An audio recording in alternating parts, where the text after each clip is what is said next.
Screen दिख रहा है? बीच बीच में आप लोग कंफर्म करते रहिए ताकि पता चले कि हाँ आप लोग एक्टिवली पार्टिसिपेट कर रहे हैं।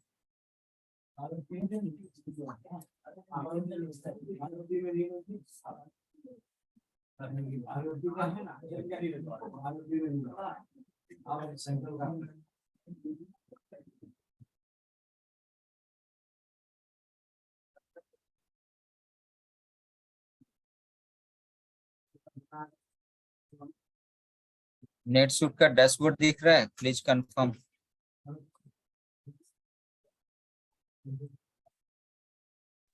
सर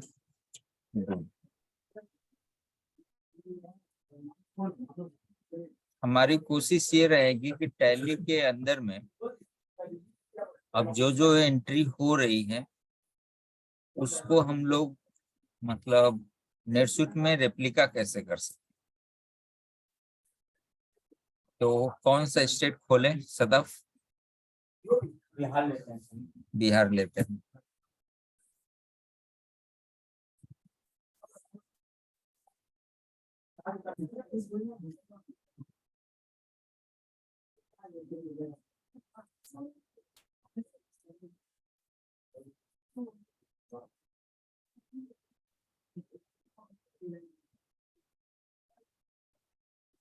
डे बुक में चलें तो आज की तारीख में सिर्फ 2 एंट्री है ना। एक एंट्री है आपका, हाँ मतलब ये आपका धुलियान पाकुर से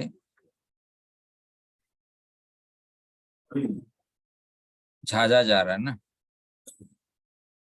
नहीं झाझा से मतलब ये रिसीव हुआ है, ट्रांसफर नहीं है। GST receipt Jhajha.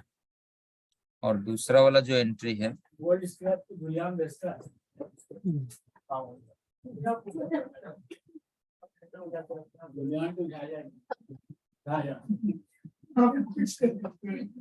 और एक एंट्री आ गया कहाँ से,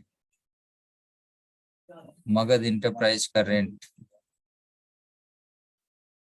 ये बात तो इनकी दीदी को नहीं पता पा रही। जीएसटी सर्विस का ये सेल बिल मारा गया है,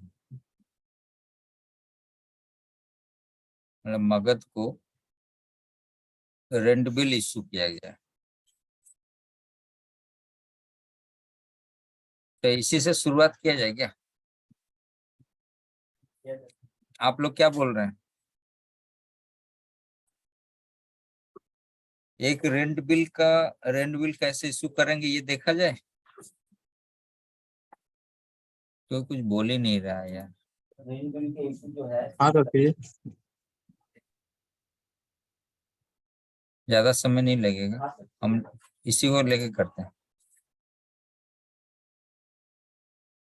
तो सबसे पहले हम लोग को देखना होगा कि हमारा सर्विस के लिए, ठीक है, 2 ऑप्शन है। मुन्ना ध्यान देना, तुम्हारा अभी रिटर्न चल रहा है।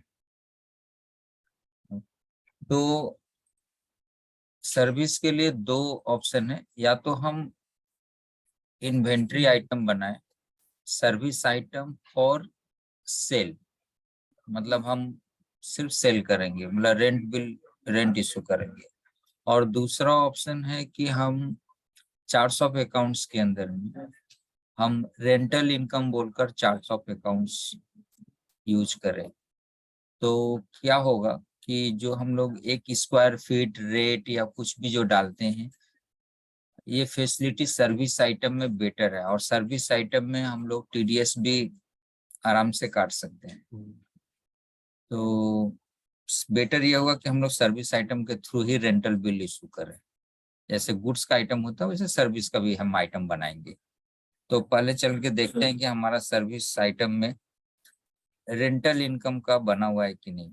तो सबसे पहले हम चार्ट्स ऑफ अकाउंट्स में ये देख लेते हैं कि वहां पे कुछ बना है क्या। कंट्रोल बटन दबा के क्लिक करने से नया टैब खुलता है। किसी को कहीं पे भी बोरियत फील हो या कुछ भी हो तो आराम से इंटरेक्शन करिए, ताकि लगना चाहिए कि हाँ हम लोग कुछ सीख रहे हैं। इसमें हमको आनंद जी नहीं दिख रहे हैं,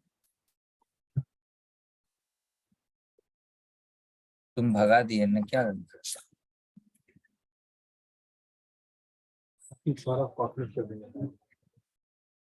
तो इसके अंदर हम लोग को ये टाइप पे क्लिक करेंगे तो ये सॉर्टिंग हो जाएगा। अब सॉर्टिंग के अंदर हमको देखना है इनकम से रिलेटेड जो आइटम्स बने हुए हैं इनकम। तो ये रेवेन्यू फ्रॉम ऑपरेशन, बीडी सेल, डिस्काउंट अलाउड, ये हमारा प्रॉपर्टी इनकम है। तो हम लोग क्या करेंगे, इस प्रॉपर्टी इनकम के साथ में आइटम को मैप कर देंगे। जैसे हम मान लो हमको बेचना है हैंडमेड अनफिनिश्ड बीड़ी या हैंडमेड फिनिश्ड बीड़ी, तो उसको हम बीड़ी सेल के साथ मैप करेंगे। मतलब हम जितना भी आइटम बीड़ी से रिलेटेड बेचेंगे वो बीड़ी आइटम में बीड़ी सेल में जुड़ते जाएगा। जो जूता का आइटम बेचेगा उसका फुटवेयर सेल में जुड़ते जाएगा। कॉस्मेटिक्स रिटेल पर परफ्यूम सेंट बेचेगा तो परफ्यूम सेल में आएगा। हम लोग रेंटल इनकम लेंगे तो प्रॉपर्टी इनकम में आएगा। तो हम लोग क्या करते हैं, अपना सर्विस आइटम देखते हैं कि हमारा लिस्ट में जाएंगे, अकाउंटिंग, यहाँ पे आइटम, और अगर यहाँ क्लिक किया तो नया आइटम बनाने का ऑप्शन आएगा। यहाँ पे क्लिक करेंगे तो हमको आइटम का लिस्ट खुलेगा। तो चलो हम लोग आइटम का लिस्ट खोलते हैं। इनकेस मेरा आवाज आप लोग को नहीं आया या कहीं पे कुछ इश्यू आए तो फटाक से आप लोग हैंड रेज भी कर सकते हैं। ओके, तो यहाँ पे हम लोग फिल्टर लगाएंगे कि हमको सर्विस आइटम चाहिए। ये सर्विस आइटम हम इसमें फिल्टर लगाए और ये हमारे सामने बता दिया कि कितना सारा सर्विस आइटम जिसका सेल फॉर सेल है। सो रेंटल इनकम बना हुआ है, additional maintenance charges, car parking, hire charges, internet charges, maintenance charges. Rent और रेंटल इनकम में क्या डिफरेंस है, हमको तो एक ही लग रहा है। हमको रुकने के लिए बोल रहा हूँ, 2 मिनट वेट करते हैं।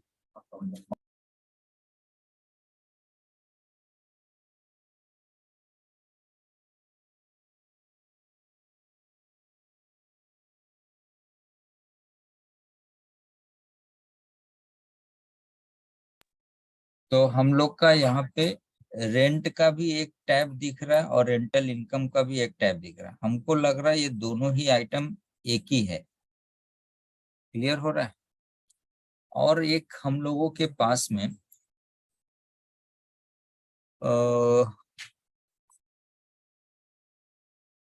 एक गूगल शीट है, खोल के मैं ट्राई करता हूँ। उसके अंदर हम लोगों ने एक लिस्ट पाए थे, मतलब मिला था हम लोग को, वो लिस्ट आया था।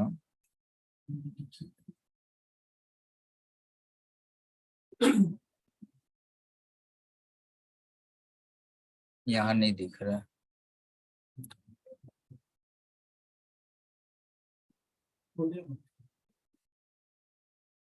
नेटसूट डाटा प्रोडक्शन, इसके अंदर में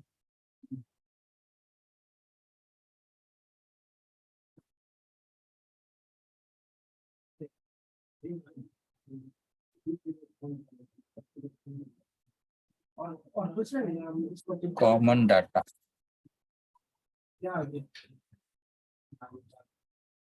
इस कॉमन डाटा के अंदर में subsidiary, bank, class, location and users इसमें नहीं है।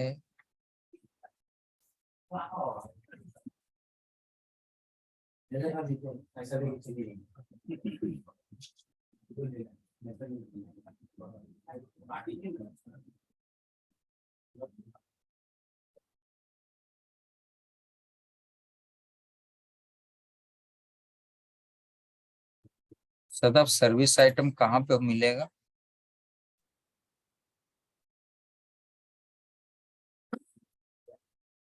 इन्वेंट्री के अंदर मिलेगा।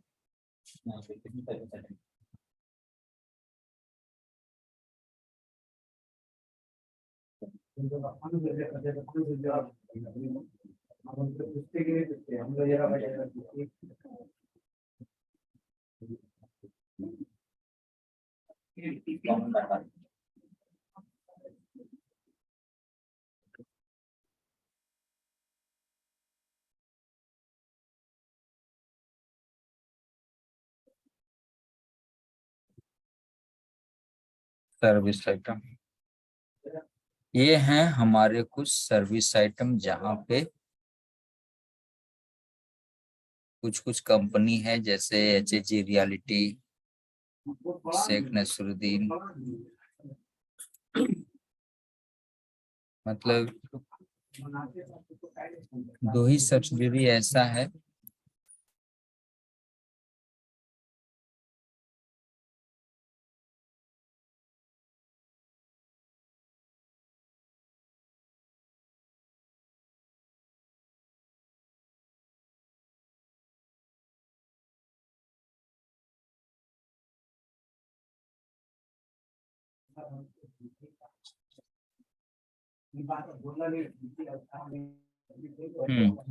तो यहाँ पे जो सर्विस आइटम है, ये सर्विस आइटम 2 ही कंपनी में मतलब दिख रहा है, मतलब HG रियलिटी में, और कुछ कुछ लेजर है जो कि SKN और HG रियलिटी दोनों में दिखेगी।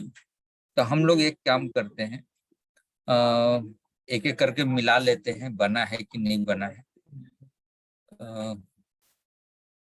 इसको ले जाते हैं न्यू टैब में और फिर ऑल टाइम मार मार के हम लोग मिला लेते हैं। फिर एडिशनल मेंटेनेंस चार्जेस बन गया है। फिर उसके बाद अमेनिटीज एंड यूटिलिटीज ये नहीं बना है, इसको थोड़ा दूसरा कलर कर देते हैं,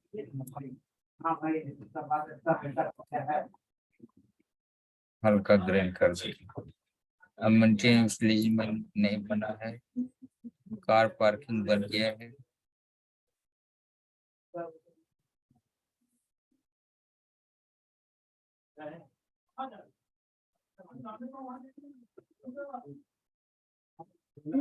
उसके बाद हायर चार्जेज हो गया है।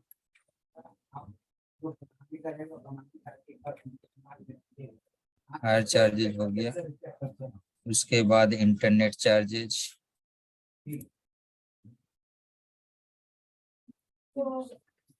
इंटरनेट चार्जेज, उसके बाद मेंटेनेंस चार्जेज, उसके बाद रेंट। रेंट तो यहाँ पे नहीं है, lease rent, lease rent and rental income. इसको रीनेम कर देने से काम हो जाएगा, क्या बोलते हो सर? मतलब इसी को लीज रेंट कर दें,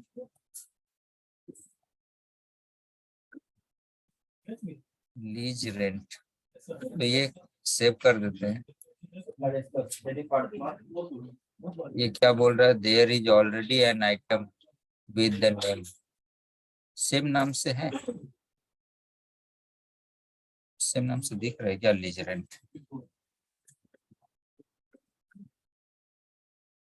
कहाँ दिख रहा है? सो इनएक्टिव करें। ओके, कहाँ दिख रहा है? अच्छा, यहाँ पे सब्सिडरी ऑल कर देते हैं। ये सारी चीजें हर किसी को देखना पड़ेगा, समझना पड़ेगा। एक्चुअली कभी कभी जो इश्यूज आते हैं उसको कैसे समझना होगा। देखो पूरा लिस्ट नहीं दिख रहा था, तो हमने क्या किया कि वहां पे क्या बोलते हैं उसको, ऑल सब्सिडरी कर दिया तो सब दिखने लगा। अब ये सवाल ये है कि सब्सिडरी इतना सारा क्यों दिखने लगा।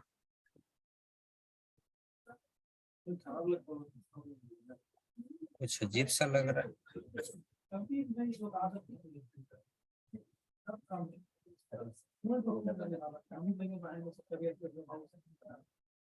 नहीं, पर ऐसे तो नहीं होना चाहिए।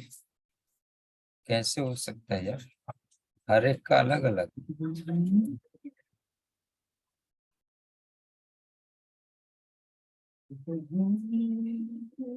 यहाँ पे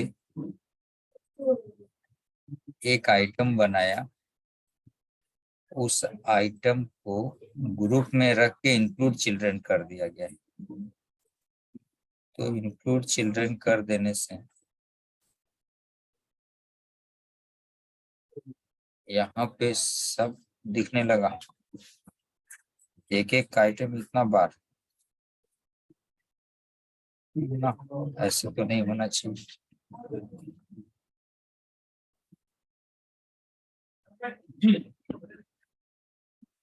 ग्रुप करके किया,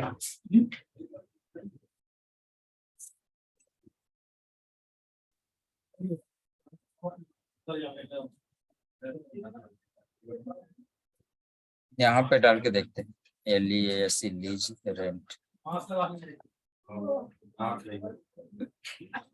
ये लीज रेंट है, तो ये दिख तो नहीं रहा है। नेट हिल गया कि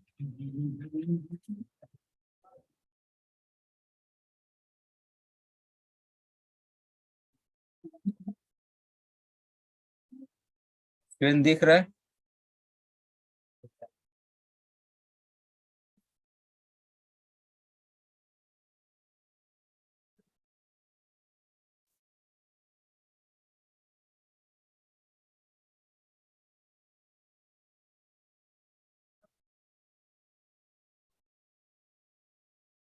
ये लीज रेंट किसी एक पार्टिकुलर में बनाया गया है और उसके नीचे इंक्लूड चिल्ड्रन करने से कोई फायदा नहीं है, क्योंकि ऐसे रहने से क्या होगा कि सिर्फ एक ही सब्सिडरी में दिखेगा।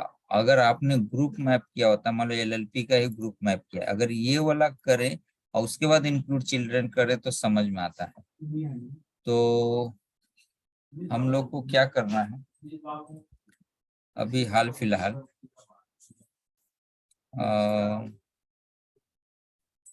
ये रेंट से रिलेटेड सेल बिल कहाँ कहाँ किस किस कंपनी को जरूरत पड़ेगा।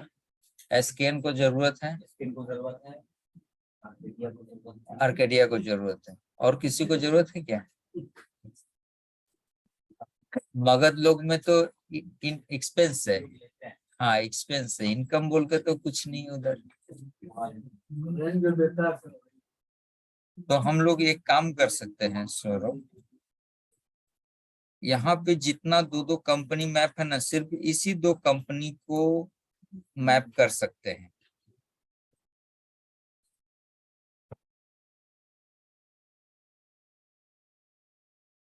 या ग्रुप ही कर दे। जल्दी सजेस्ट करो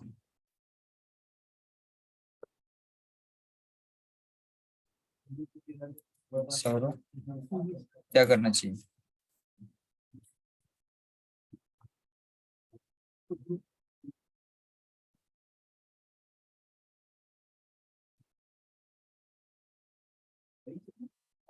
तो ये हमारा लीज रेंट आ गया, ऊपर में दिखने लगा।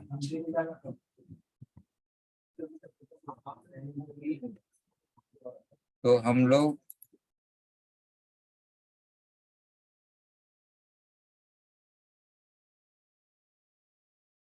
यहाँ पे लीज रेंट दिख रहा है, तो ये वाला जो रेंट है, ये रेंट को डिलीट करना पड़ेगा। कितना लोग सहमत हैं, वोट दीजिए भाई। आप लोग का स्क्रीन पे देखिए वोटिंग का ऑप्शन आता है, वहां पे शेयर ओपिनियन बोलकर रिएक्शंस के अंदर में दिखाता है, हम उसका नहीं।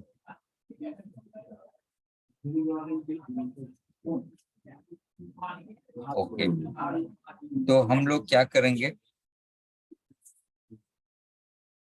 कि यहाँ पे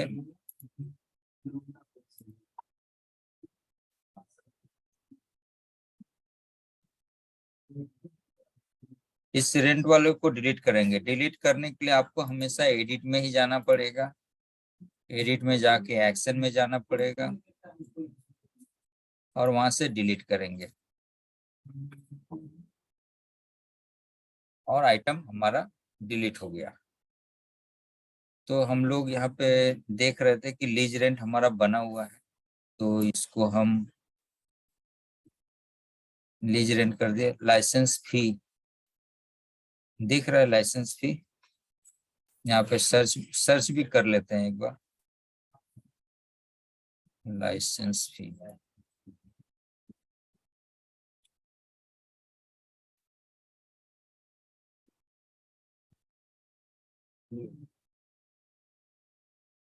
ये लाइसेंस फी बना हुआ है, बट वही कंपनी का इशू होगा जिसमें अभी सब कोई ग्रुप में मैप किया हुआ है।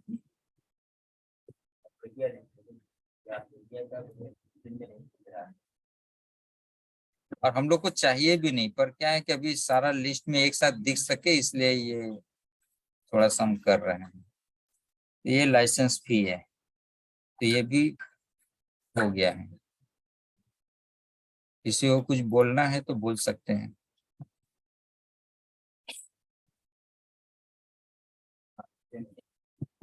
क्या कर रहे हैं?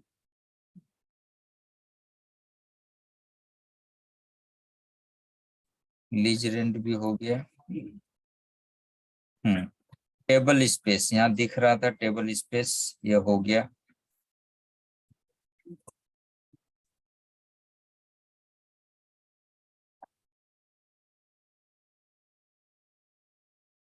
उसके बाद है यूजर चार्जेस। यूजर चार्जेस बोलो, कुछ दिख रहा है? हाँ, मेंटेनेंस चार्जेस पहले ही ले लिए थे ना। हाँ, पहले हो गया। और ये रेंटल इनकम, रेंटल इनकम यहाँ पे है, यहाँ पे भी है। तो हॉट चार्जेस डेस्क, यहाँ पे हॉट चार्जेस डेस्क देखते हैं। ग्लोबल सर्च इसको बोलते हैं, ग्लोबल सर्च जो सबसे टॉप में बीच में है। Hot table, hot charges desk.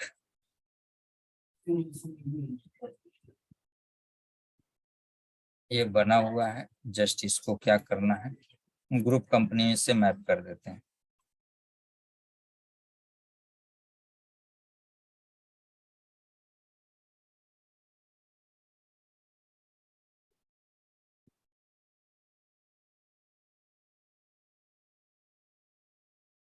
तो यहाँ पे हमारा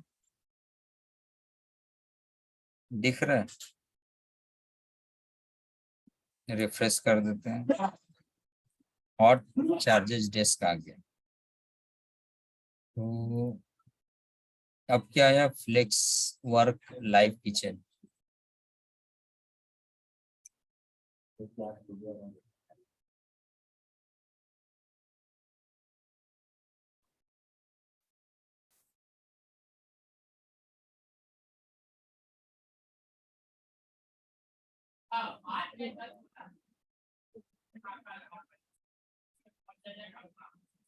फ्लेक्स वर्क लाइव किचन भी आ गया। कॉमन एरिया मेंटेनेंस,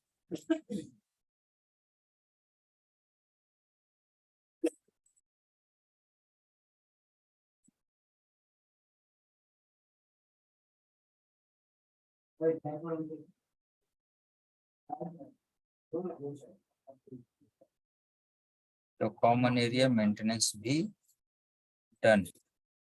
उसके बाद बिजनेस सपोर्ट सर्विस,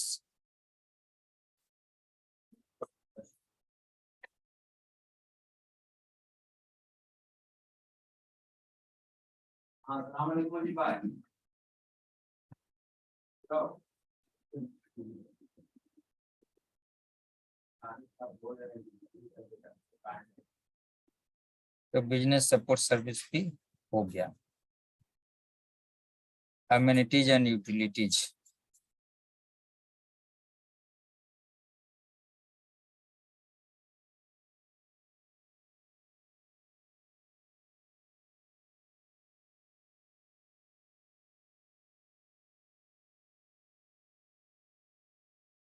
अब यहाँ पे टोटल 15 आइटम दिख रहा है। अब हम लोग को चेक करना है एक्सेल में कितना आइटम है।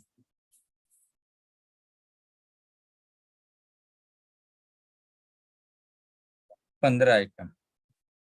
किसी को अभी तक कोई डाउट है तो बोलिए।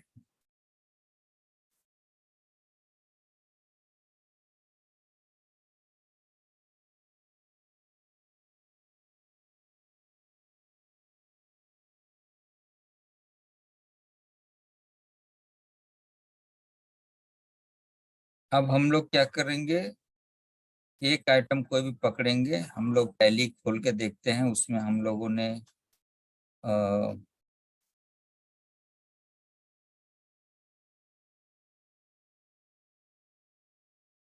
टैली खोल के देखते हैं, इसमें लाइसेंस फी वर्ड यूज किया गया है। हाँ, मतलब लाइसेंस फी जीएसटी बोल के। तो यहाँ पे लाइसेंस फी ये वाला थी। इसके अंदर हम लोग एक बार सेटिंग्स चेक कर लेंगे कि सारी सेटिंग सही है कि नहीं।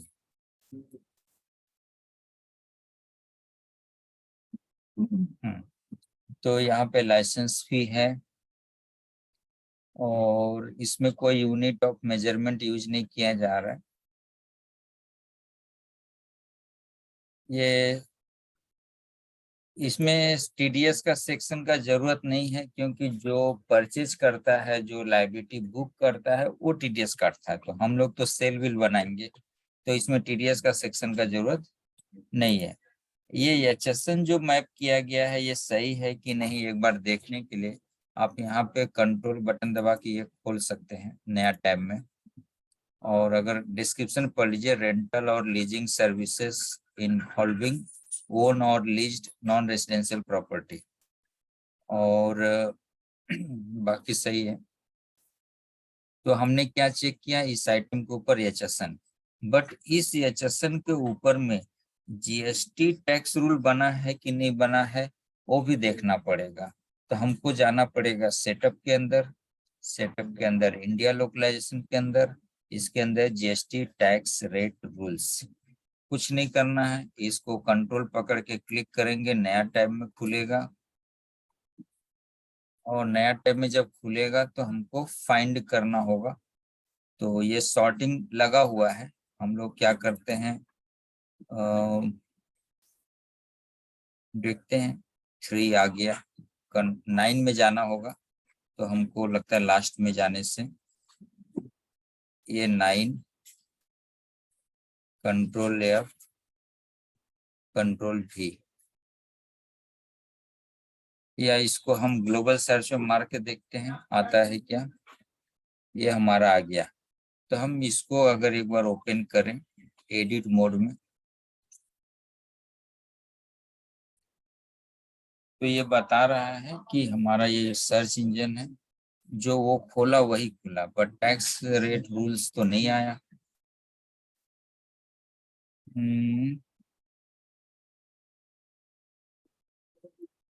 टैक्स रेट रूल्स में जाने के लिए यहाँ पे सर्च करने के लिए ये लिस्ट में खोला, यहाँ पे फाइंड किया और सर्च मारा, तो आया नहीं।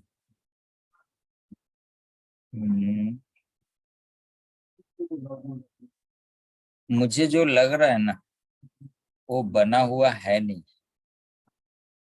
आप लोग को क्या लगता है? हाँ, नहीं बना हुआ। हाँ नहीं बना हुआ है, क्योंकि हमको लग रहा है ना कि 9 से जो सीरीज है वो तो बस इतना ही है। तो हम लोग क्या करते हैं, टैक्स भी बना हुआ है। हाँ जीएसटी का हम लोग को टैक्स रूल बनाना पड़ेगा, वो भी एकदम नया नया ताजा ताजा।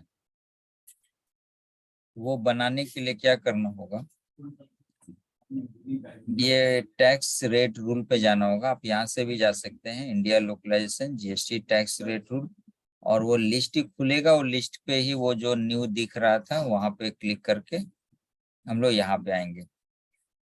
तो हमारी सब्सिडरी जो है वो रेगुलर है, एसकेएन की बात कर रहा हूँ मैं अभी।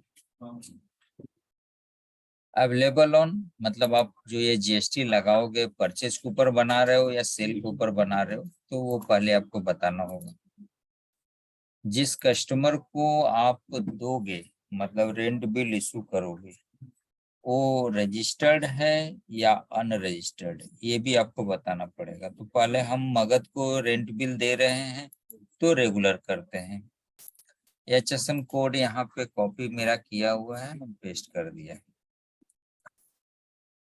फिर उसके बाद जीएसटी का रेट रूल्स, एक कॉल आ रहा है।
सॉरी, एक कॉल आ गया था वही आर्या लाइफ की टीम की तरफ से।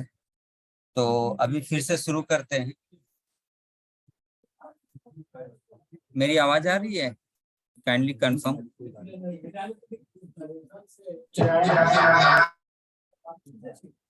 ठीक सर। तो हम लोग बना रहे थे कि एक्चुअली इसमें कंसेप्ट ऐसा है कि कोई भी आइटम हो, जैसे गुड्स हो या सर्विस आइटम, हम लोग आइटम में ही बात करें, चाहे गुड्स आइटम हो या सर्विस आइटम हो।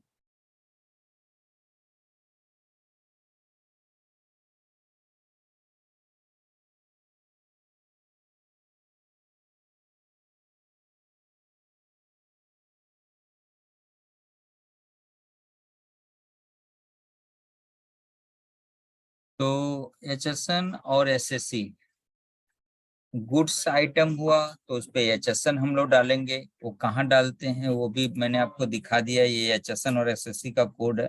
अगर सर्विस आइटम हो तो एसएससी डालेंगे, गुड्स आइटम हुआ तो एचएसएन। अब नेटसूट में होता क्या है कि हर एक एचएसएन और हर एक एसएससी के लिए आपको जीएसटी टैक्स रेट रूल बनाना है, क्योंकि कौन सा एचएसएन पे 12% का रेट लगेगा या 18% का रेट लगेगा। और ऊपर से सिस्टम को कैसे पता चलेगा कि आप परचेज कर रहे हो या सेल कर रहे हो? सिस्टम को कैसे पता चलेगा कि आप रजिस्टर्ड वेंडर से डील कर रहे हो या अनरजिस्टर्ड से डील कर रहे हो? ये जो छोटी छोटी चीजें हैं वो सारी चीजों को एक पेज में मतलब यहाँ पे कंप्लीट कर लिया गया है। तो यहाँ पे पहले आपने बताया, अच्छा आपकी कंपनी रजिस्टर्ड है या अनरजिस्टर्ड ये भी बताना है। यहाँ पे जैसे अनरजिस्टर्ड तो नहीं बोल सकते, मतलब कंपोजिट डीलर है या सेज है। फिर उसके बाद आप परचेज का एंट्री मारेंगे या सेल का एंट्री मारेंगे उस एचएसएन से रिलेटेड। तो हम, अच्छा जो कस्टमर से आप डील कर रहे हैं वो कस्टमर आपका रेगुलर रहेगा या अनरजिस्टर्ड रहेगा, ये आपको बताना है। उसके बाद आप जीएसटी का रेट लेना है, 18% है या 28% है। उसके बाद क्लासिफिकेशन ऑफ सप्लाई, ये भी बताना है कि आप इंटर स्टेट सप्लाई करेंगे या इंट्रा स्टेट करेंगे। तो हम एक एक करके क्या करते हैं, परमुटेशन कॉम्बिनेशन को यूज करते हुए हम लोग 2-3 ठो टैक्स रेट रूल बनाएंगे। तभी जैसे हमने इंट्रा स्टेट लिया तो ये सीजीएसटी एसएसटी 9% ले लिया, और ये जो जीएसटी है इसको हम 1 अप्रैल 2022 से ही ले रहे हैं, ताकि कभी भी 1-2 एंट्री अगर हमको 22-23 वाले फाइनेंशियल ईयर में मारना भी पड़ा तो हम मार सकें, उस समय ये जीएसटी रेट काम करे। उसके बाद आपको और कुछ नहीं करना है, बाकी सारी चीजें यहाँ पे क्लियर ही दिख रही हैं, और हम इसको सेव कर देंगे। अब हम जैसे इसको सेव करेंगे ना, हम फिर इंटर स्टेट के लिए बनाएंगे एकदम सेम चीज इंटर स्टेट के लिए। तो पहले इसको सेव कर देते हैं।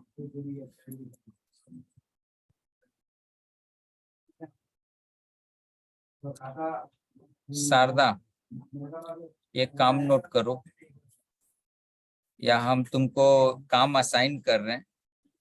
काम असाइन करने के लिए हमको क्या करना पड़ता है, एक्टिविटी में जाना है, यहाँ पे शेड्यूलिंग में जाना है, और वहाँ पे हम टास्क में जाएंगे और न्यू टास्क। हम एक नया टास्क शारदा मैडम को असाइन कर रहे हैं। यहाँ पे असाइन टू 2 में जाएंगे और शारदा लिखेंगे,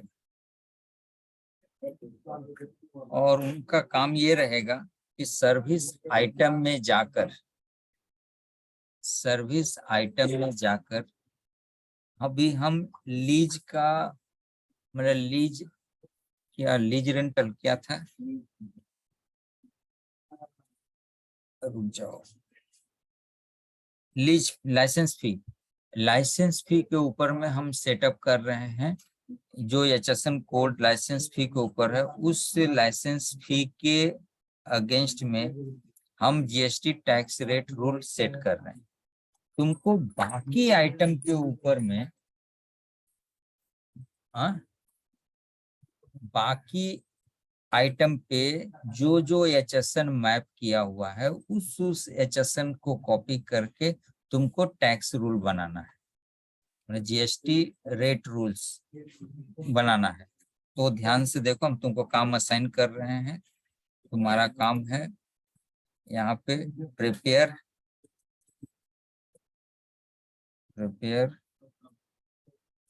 GST टैक्स रेट रूल्स, ठीक है, फॉर SSC मैप्ड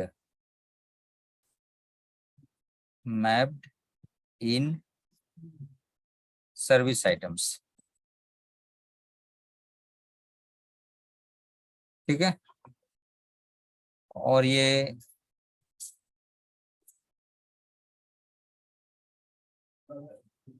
इसका ड्यू डेट रहेगा, कल तक कर दो, ज्यादा समय लगने वाला चीज नहीं है।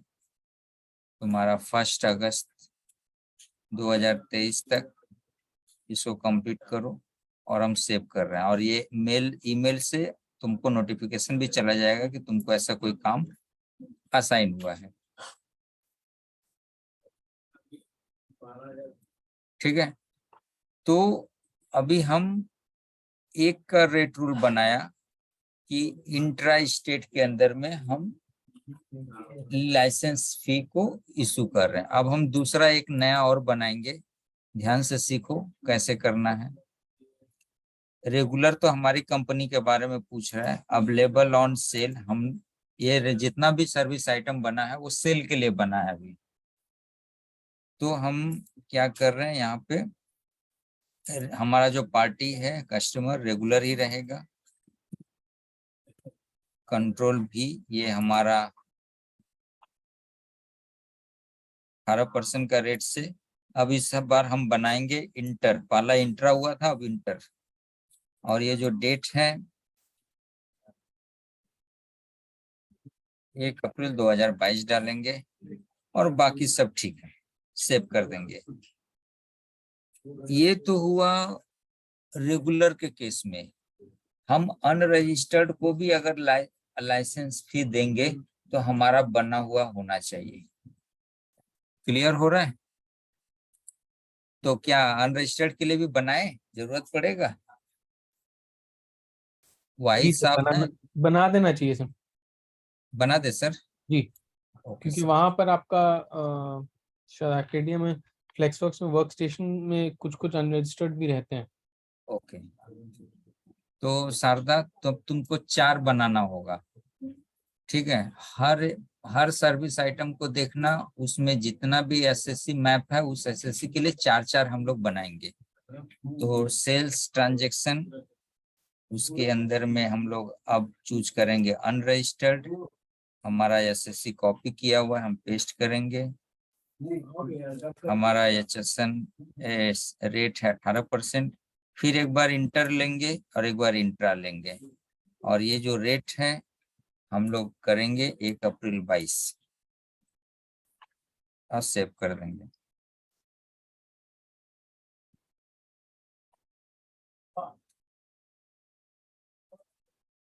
ये हम सेल पे कर रहे हैं, अनरजिस्टर्ड पे कर रहे हैं, पेस्ट रेट 18% और इस पर इंट्रा।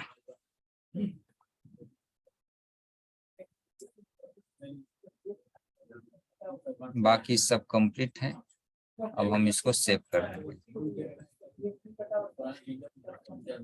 तो बाकी जितना भी सर्विस आइटम है सारा, ठीक है, यहाँ पे देख लो जितना भी आइटम दिख रहे हैं।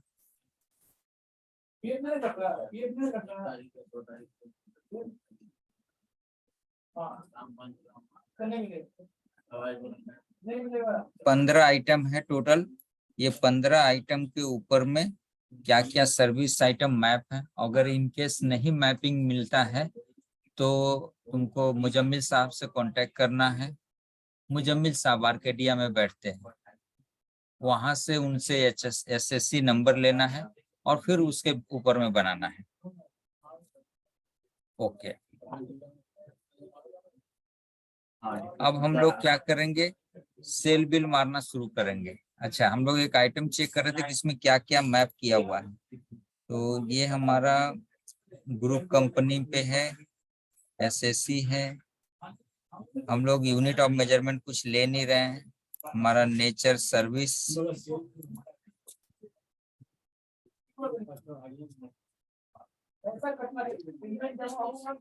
प्राइसिंग के ऊपर हम लोग नहीं कुछ जा रहे, अकाउंटिंग। यहाँ पे हर एक सर्विस आइटम के अंदर में ये हमारा प्रॉपर्टी इनकम मैप होना जरूरी है। और बाकी जो वेरिएंसेस है इसको हम लोग नहीं मैप कर रहे हैं। मैट्रिक्स में कुछ नहीं करना है। कम्युनिकेशन प्रेफरेंसेस कस्टम में देख लेते हैं, यहाँ पे भी कुछ नहीं करना है। टैक्स में, टैक्स के अंदर में ये सर्विसेज मैप होना चाहिए और इसमें कुछ नहीं है। तो ये हमारा सर्विस आइटम का लाइसेंस भी कंप्लीट है। हम इसको सेव करते हैं। कुछ तो बोल इसके रहा है। डिस्प्ले नेम में भी लाइसेंस फीस या नहीं, जरूरत नहीं है सर? लाइसेंस फीस में स्क्वायर फीट नहीं रहेगा? ये हम लोग मगध को रेंट बिल दे रहे हैं सर, यहाँ से बिहार बिहार से। ओके, तो उसमें स्क्वायर फीट शायद नहीं रहता है यार, होगा भी तो हम एक बार टैली में नरेशन चेक कर लेते हैं, फिर उसके बाद देखते हैं। ठीक। टैली हमारा यहाँ पे है। Being the license fee for the month of July 2023 in terms of temporary leave and license agreement dated 1/7/2021 in respect of square feet दिया हुआ है सर कि 9,650 स्क्वायर फीट है। और वो ये हम लोग एंट्री लेवल में डाल देंगे। इन प्रीमाइसेस नंबर ये, और तो ये यूनिट ऑफ आपका मेजरमेंट आप अगर मास्टर में नहीं डालिएगा तो एंट्री लेवल पे नहीं डाल पाइएगा। ओके, तो कर देते हैं सर। तो लाइसेंस फी हम लोग वापस से एडिट करते हैं।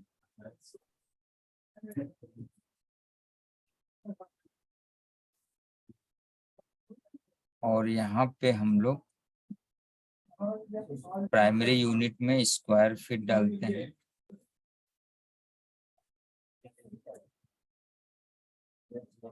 All values in this item record are currently displayed in base unit after saving the item record.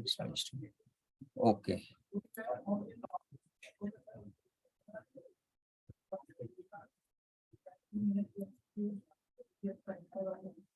तो primary unit type square feet, primary sale unit में स्क्वायर फीट और कंजम्पशन में भी स्क्वायर फीट। और ये सब आइटम में हम लोग कुछ यूज नहीं कर रहे हैं, इसको छोड़ देते हैं। और यहाँ पे एक रिपोर्टिंग आता है स्क्वायर फीट, इसको अब करना पड़ेगा। ऊपर हम लोग पहले नहीं चूज सर किए थे, इसको हम लोग फॉर रीसेल नहीं कर सकते हैं? क्या नहीं कर सकते हैं? आइटम फॉर रीसेल, बिकॉज हम लोग लीज रेंट हम लोग मतलब परचेज भी तो करते हैं, मतलब हम लोग जो परचेज करते हो तो सिर्फ रेंट एक्सपेंस बोल के ही हम लोग करते हैं सर। मतलब अगर हम 400 पे अकाउंट से वर्क खोल के देखें। नहीं, जैसे अगर हम लोग रीसेल अगर कर देंगे सर तो क्या हम्म, रहेगा, उन लोग हम लोग का परचेस ऑर्डर उन लोग का सेल्स ऑर्डर मैच करके ना, वो आई थिंक ठीक से मैचिंग हो जाएगा। मतलब इंटर कंपनी ट्रांसफर हो जाएगा। Correct, inter company sale, inter company purchase. Uh, because वो आइटम दोनों में, परचेस सेल दोनों में अगर मैप नहीं रहेगा तो फिर वो इंटर कंपनी ट्रांजैक्शन एग्जीक्यूट नहीं हो पाएगा, जो हम लोग का आउटसोर्सिंग में जो प्रॉब्लम आ रहा था। एक मिनट, एक कॉल आ रहा है। आपको सैंडबॉक्स में टेस्ट करके देखना, कर लीजिए। अभी के लिए आपको सेव करने से कर लीजिए, सैंडबॉक्स में फिर देख लेते हैं। सर 1 मिनट वेट करिएगा।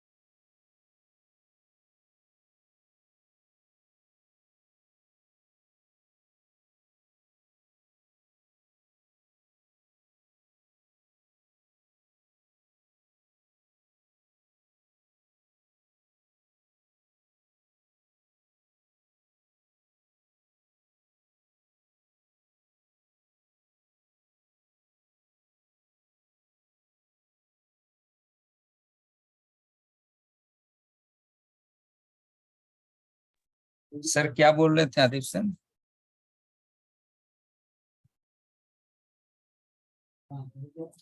आदिप सर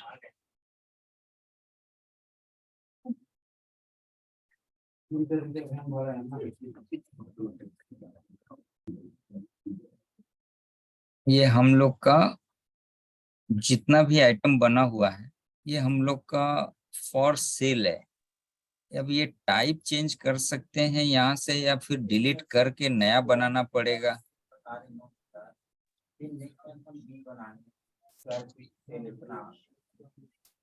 क्या?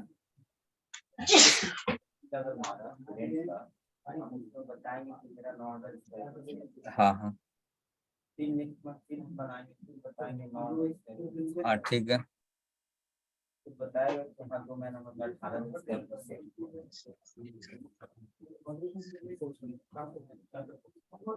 बाद में बात करेंगे इस टॉपिक पर। ऑफिशियली सवाल पूछो फिर ऑफिशियली जवाब देते हैं।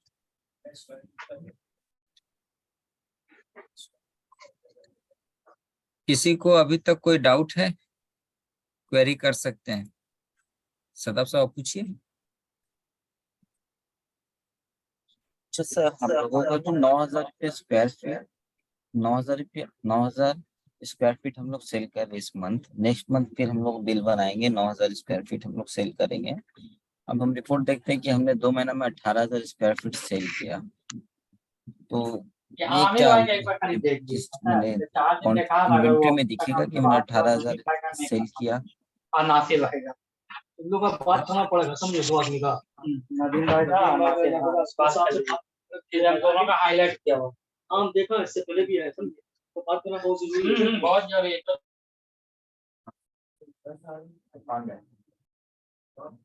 ठीक है, तो सर्विस आइटम और गुड्स आइटम में यही डिफरेंस है कि आप जो ओपनिंग बैलेंसेस होते हैं या क्लोजिंग बैलेंस वो सिर्फ गुड्स के केस में मेंटेन कर सकते हैं, सर्विस आइटम में नहीं कर सकते। सर्विस आइटम का किसी भी तरह का ओपनिंग स्टॉक, क्लोजिंग स्टॉक, कितना बेच दिया, इतना सेल कर दिया, वो नहीं है। तो फिर ये क्वांटिटी क्यों मेंशन करना पड़ रहा, क्यों इस एक यूनिट ऑफ मेजरमेंट चूज करना पड़?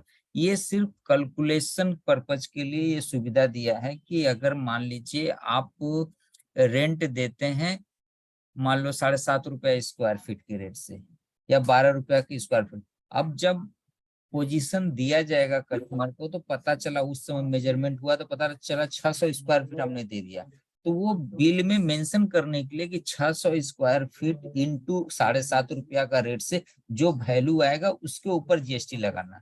बट ये नहीं है कि वो उतना स्क्वायर फीट कहीं से घट जा रहा है या कहीं से बढ़ जा रहा है, जस्ट वो एक मेजरमेंट है, कैलकुलेशन करने का वो पैरामीटर है। क्लियर हुआ सदाफ?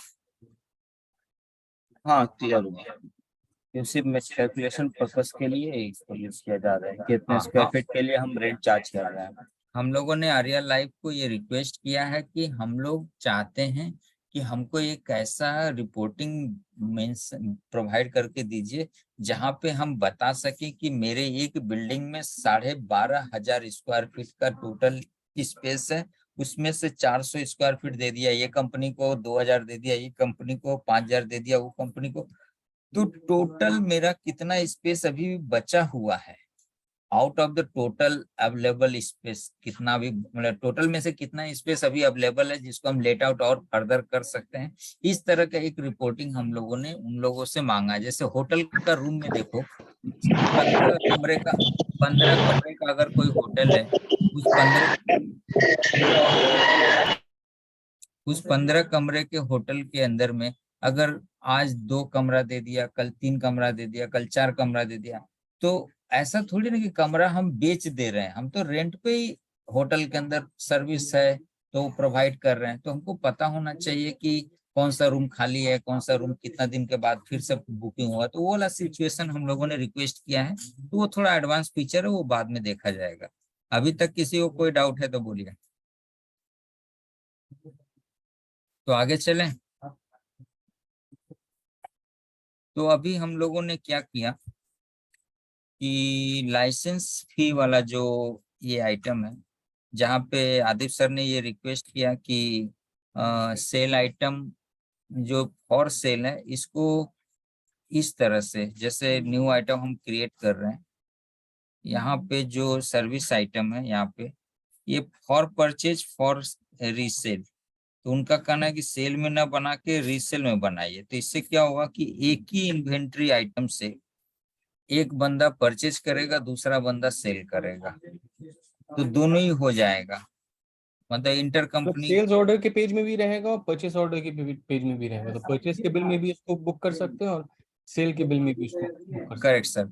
तो अभी क्या ये आइटम जो ऑलरेडी बन चुके हैं इसको हम ट्रांसफर कर सकते हैं या हमको डिलीट करके बनाना पड़ेगा? चाहे डिलीट करना होगा सर, चेंज नहीं होता।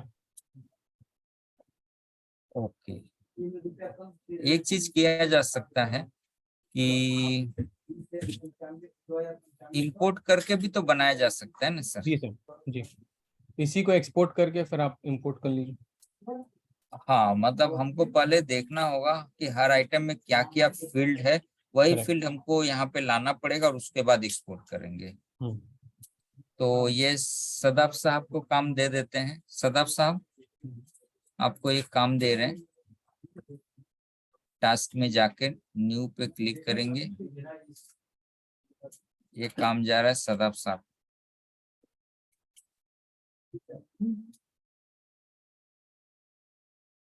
ठीक है, और काम ये रहेगा कि create service item, service item और रीसेल, रीसेल बोल के टैब दिखाया ना अभी सदाफ,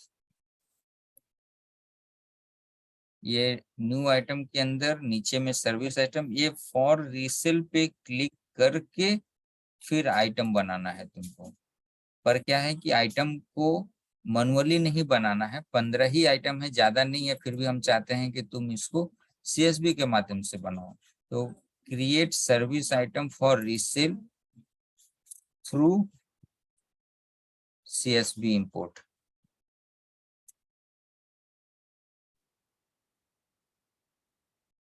ठीक है, और ये कल तक कंप्लीट करो, तुम्हारा काम खत्म होगा तो ही शारदा का काम शुरू होगा। क्लियर हो रहा है? तो आपस में तालमेल बिठा लेना। ओके, तो हम इसको सेव कर दे रहे हैं।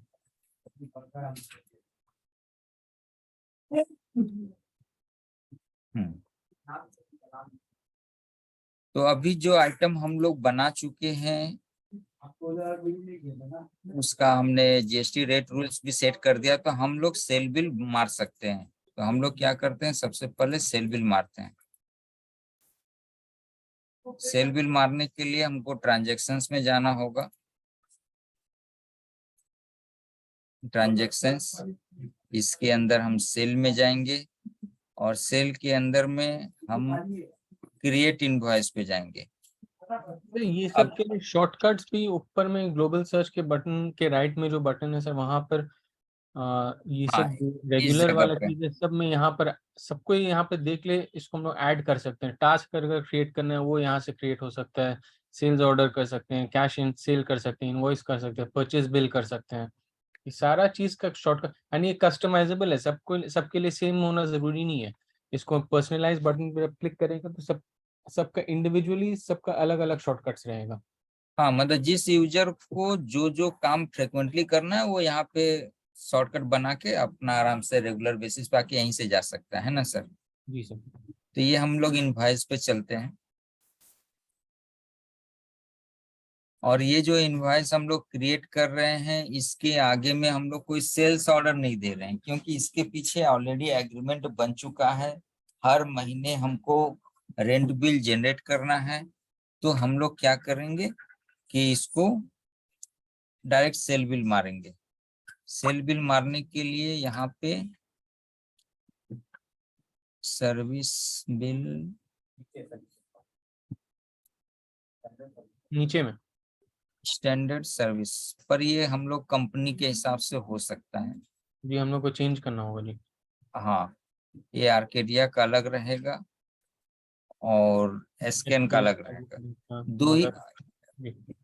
2 ही 3 कंपनी है सर, जैसे सोपन केमिकल है जो रेंट इशू करती है, जी। और एसकेन है, आर्केडिया में है। जी, तो हम लोग को उस इंडिविजुअल हिसाब से, और हमको लगता है ना कि आर्केडिया को छोड़ के बाकी सब में एक ही कॉमन ही रहेगा। हाँ ठीक अब है। हम लोग यहाँ पे कंपनी चूज करते हैं। ये नोट कर लें क्या सर कि ये फॉर्म बनवाना होगा जी टू सर। डू लिस्ट में? जी, तो यहाँ से हम लोग नोट करते हैं। ये कीजिएगा तो फिर उन लोग के पास नहीं रहेगा इन्फॉर्मेशन। तो अभी मैं हाल फिलहाल व्हाट्सएप में आपका वो जो ये हम लोग का अपना ग्रुप बना है उसमें डाल देते हैं, फिर बाद में देखते हैं कहाँ गया।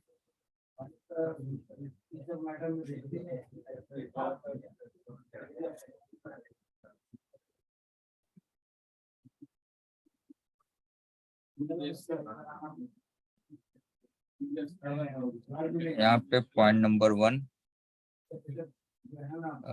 Create multiple forms.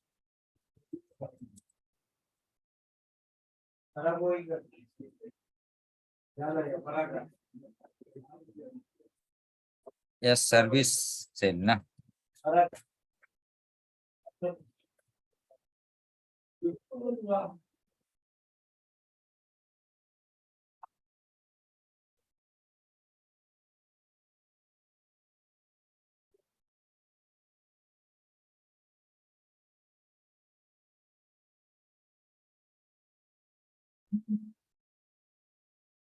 ठीक। तो हम लोग चलते हैं वापस। यहाँ पे कस्टमर हम लोग चूज करेंगे मगध, और मगध के नाम में आईसी रहेगा। आईसी का मतलब होता है इंटर कंपनी। हम लोग का नेटसूट के अंदर में जितने भी सब्सिडरी बने हुए हैं, टोटल 51 कितना सब्सिडरी है, 1 मिनट हम आपको दिखाते हैं। टोटल 68 सब्सिडरी बने हुए हैं, जिसके अंदर कम से कम 10 तो ग्रुप ही होगा। तो वो ग्रुप हटा दीजिए तो 55 के करीब सब्सिडरी हैं। ये सारे सब्सिडरी आपस में जब सेल एंड परचेज करना शुरू करेंगे तो उसको बोलेंगे इंटर कंपनी ट्रांजेक्शंस। तो ये हमारा मगध इंटरप्राइज, अच्छा इनका जो आईसी कोड है, यही कोड कस्टमर के लिए भी रहेगा, यही कोड मतलब वेंडर के लिए भी रहेगा। तो मतलब क्या होता है कि जब आप डालिएगा IC025, तो ये मगध के लिए, 1 मिनट वेट करिएगा।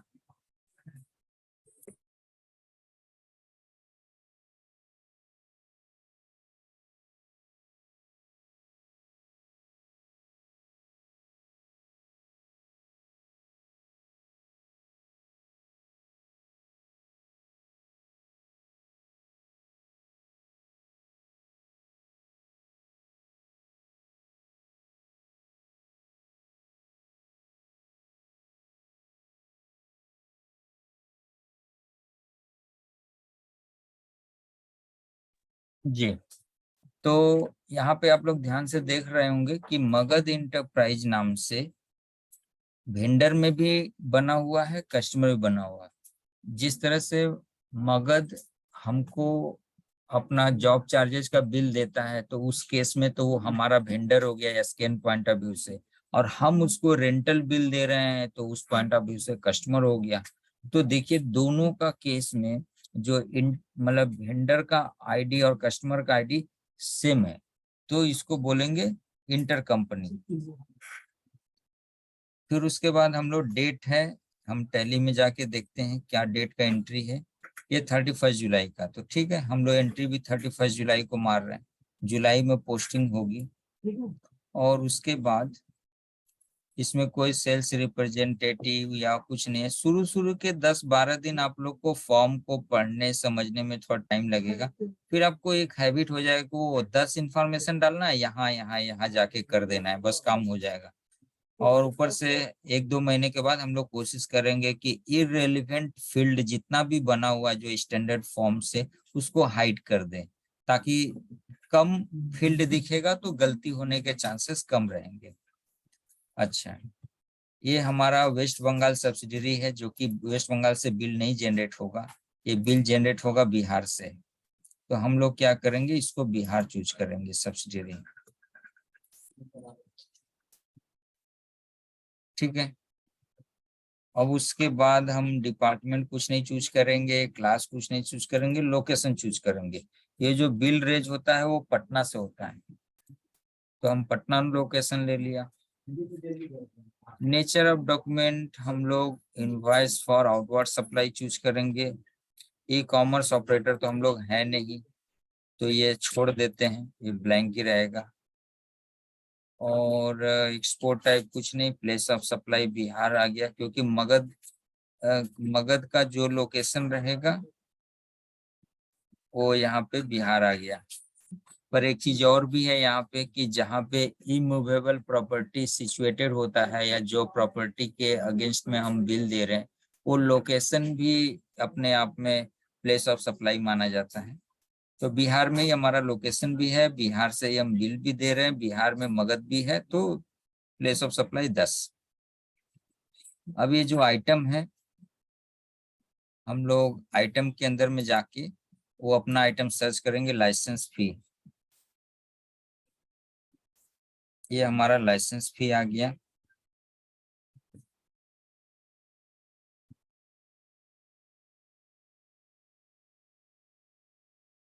हाँ, और ये क्वांटिटी में जैसा कि आप लोगों ने देखा है कि टैली में स्क्वायर फीट मेंशन, तो हम यहाँ भी मेंशन कर देंगे 9650। इसमें तो आप लोग को क्लियर है ना कि यहाँ पे कोई भी ओपनिंग क्लोजिंग बैलेंस नहीं चलेगा, ये जस्ट हिसाब करने के लिए कि हम किसको कितना स्क्वायर फीट दिया, जो कि नरेशन में लिखा जाता था, अब आप लोग यहाँ लाइन आइटम में लिख सकते हैं। इसको बोलते हैं लाइन आइटम, ये ऊपर वाले को बोलते हैं सब टैब। हाँ, इसको बोलते हैं सब टैब। और सब टैब के अंदर इसको क्या बोलते हैं सर, छोटा छोटा? नहीं मालूम। हमको लगता है इसको सब टैब लिस्ट बोलते हैं। अच्छा, इसको सब लिस्ट बोलते हैं, ओके। फिर उसके बाद डिस्क्रिप्शन में हम लोग कुछ नहीं डाले हैं और जरूरी भी नहीं है। और प्राइस लेवल यहाँ पे कुछ नहीं, रेट यहाँ डालने का जरूरत नहीं है, हम अमाउंट डालेंगे डायरेक्ट 28,950। और देखते चलते हैं क्या क्या हमसे पूछ रहा है। जो फील्ड ग्रे है उसमें कुछ एंट्री नहीं होता। हाँ, उसके बाद हमारा HSN आ गया, यूनिट UQC भी आ गया, सर्विस आ गया, और उसके बाद में और कुछ नहीं, तो इसको हम ऐड कर देंगे। यहाँ पे एक चीज ध्यान देने वाली है कि जैसे टैली में हम लोग आउटपुट CGST, आउटपुट या GST लेजर चूज करते थे, यहाँ पे वो चूज करने की जरूरत नहीं है। बस आप लाइन आइटम बताइए, अंदर में सेटअप किया हुआ है, जो आपको यहाँ पे क्या बोलते हैं, प्रीव्यू टैक्स करने से हमको बता देगा कि क्या करना है। तो एक चीज और देख लेते हैं कि आगे में हम शिपिंग का फील्ड हमारा खाली रहेगा, बिलिंग वाला जो है उसके अंदर में हम बता रहे हैं कि मगध को जो बिल देंगे वो ततारपुर में जाएगा। अगर इनका और भी एड्रेस रहेगा तो आप चूज कर सकते हैं कि कौन से एड्रेस पे हम बिल दे रहे हैं। तो यही एड्रेस है, एक बार मिला लेते हैं टैली में जाके।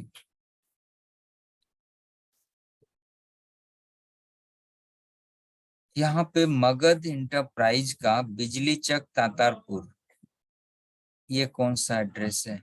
बिजली चक, अच्छा उसमें 17 नंबर नहीं लिखा हुआ है, इसमें कंप्लीट एड्रेस है। ठीक है, उसके बाद इनका GST नंबर भी दिखेगा, वो GST नंबर देखने के लिए हमको टैक्स डिटेल में जाना पड़ेगा। पहले अकाउंटिंग देख लेते हैं, इसमें कुछ नहीं है। टैक्स डिटेल में ये इनका GST नंबर है, इसके मतलब मगध इंटरप्राइज का। और ये इधर में हमारा जीएसटी नंबर है बिहार का, ठीक है। उसके बाद हम लोगों को पता ही होगा कि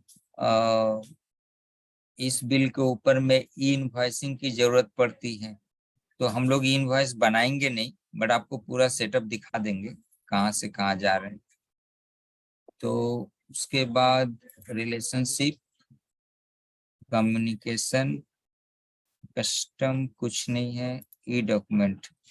ई डॉक्यूमेंट में हमारा ये जितने भी ऑप्शन चूज किए गए हैं, ये आपको 3 ऑप्शन मेन है, clear tax, outbound invoice template, और इधर में क्लियर टैक्स सेंडिंग मेथड, और ये जनरेट पीडीएफ।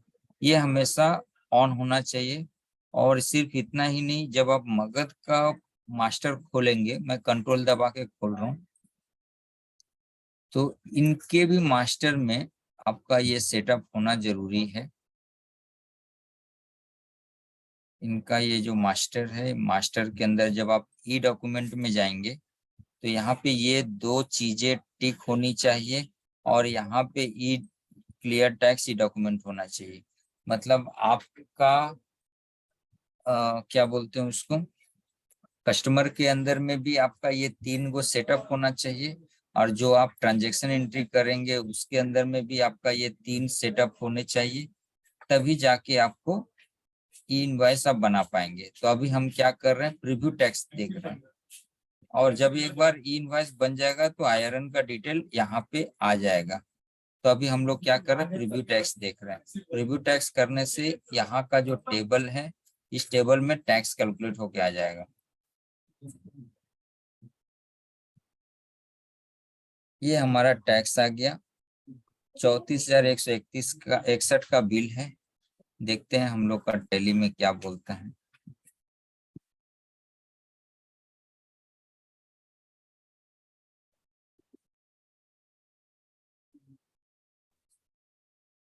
यहाँ पर भी 34,161 का बिल है,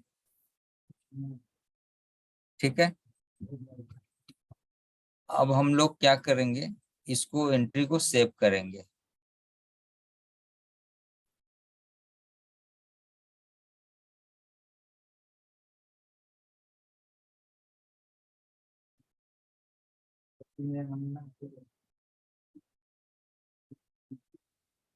यहाँ पे बोल रहा है entity IC021 can only be used in transactions marked for elimination.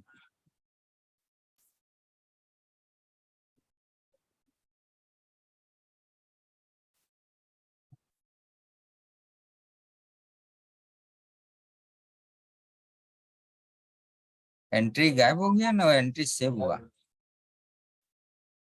अगर हमको देखना हो कि हमारा ट्रांजैक्शन एंट्री आया या नहीं आया, तो रिपोर्ट्स में जाएंगे, फिनेंशियल में जाएंगे, ये ट्रांजैक्शन डिटेल में जाके क्लिक करेंगे, तो हमको पूरा जितना भी एंट्री हमारा पूरा सिस्टम में मारा हुआ है वो पूरा दिखा देगा। आप उसका डेट रेंज ले लीजिए और उसके बाद आप चेक कर लीजिए। तो यहाँ पे एंट्री नहीं आया, पूरा ही डाटा उड़ गया। तो सर ये क्या बोल रहा है कि एलिमिनेशन नहीं मार्क किया हुआ है, सब्सिडी खोलना होगा क्या? मगध,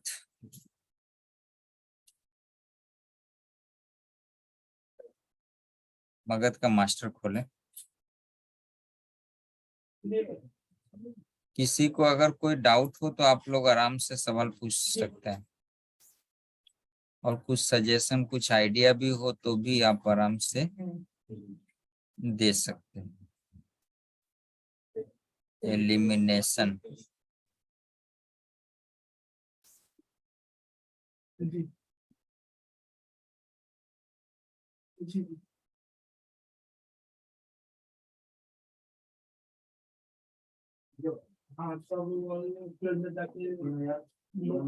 अच्छा ये तो हट जाना चाहिए ना।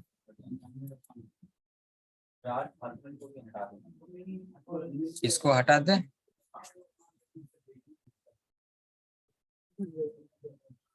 ना ना, अभी 4 रहने दो, खाली ये स्कैन को हम हटा रहे हैं, बाकी सब रहेगा। अभी हम लोग देख रहे थे कि एलिमिनेशन एंट्री से रिलेटेड कुछ एरर दिया था। इसको अप्रूव करना जरूरी है, अप्रूव कर देते हैं। और 2 बार क्यों दिख रहा है? क्योंकि एक बार वेंडर में सेव होगा और एक बार में कस्टमर में सेव होगा। क्या सेव होगा? वही कि स्कैन का सब्सिडी हमने हटा दिया। अच्छा, यहाँ पे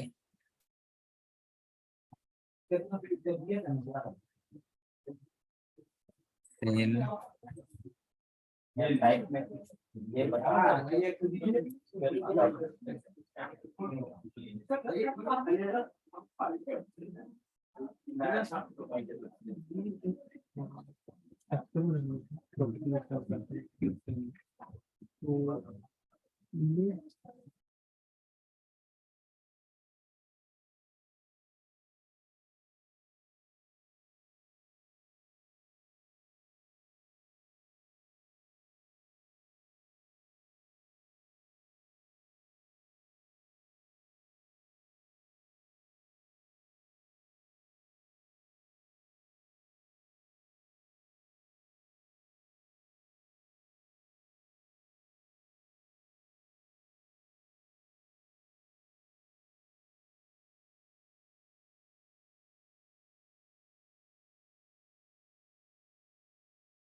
सदाफ साहब,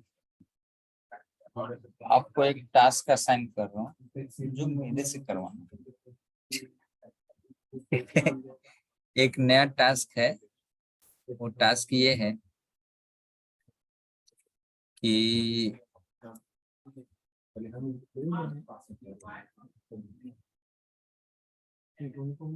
टास्क ये है कि create elimination company, elimination subsidiary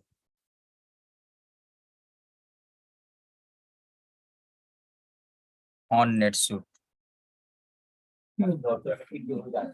हाँ हाँ, तो ये करना है सदाफ साहब को। ठीक है, तो सदाफ साहब ये भी कल तक का ही डेट लेते हैं, 01/23।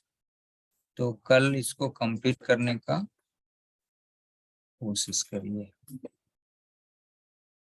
पर अभी जो एरर फेंका, उस एरर का सॉल्यूशन कुछ समझ में आ रहा है?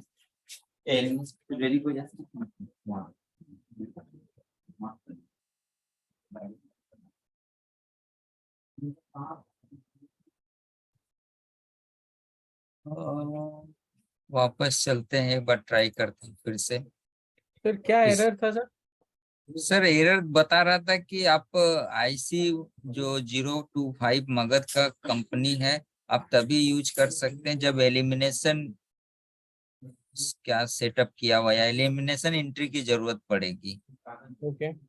तो वो तो एलिमिनेशन तो हो नहीं रहा, क्योंकि हम तो इंटर कंपनी सेल परचेज नहीं कर रहे हैं, तो इसीलिए शायद एरर है। हम एक बार फिर से कर देते हैं, देखते हैं क्या आता है फिर से।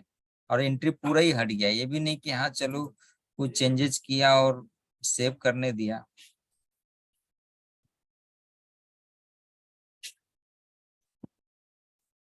ओके, यहाँ से क्या हुआ?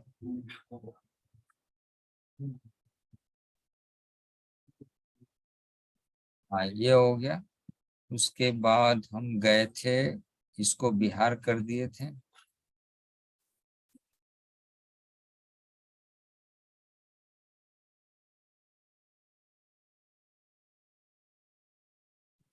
बिहार ले लिया, लोकेशन में पटना।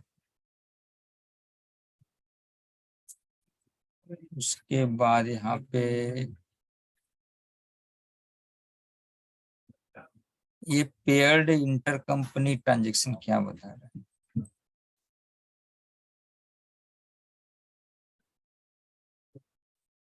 ऐसा कुछ नहीं है।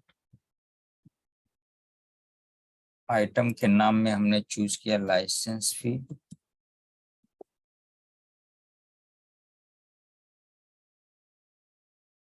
और लाइसेंस फी के बाद हमारा क्वांटिटी था 9650। $28,950।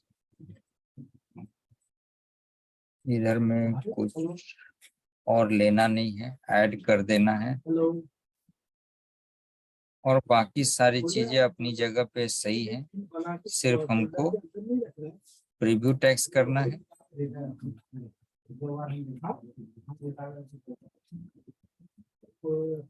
यहाँ पे कुछ दिखा नहीं रहा, कुछ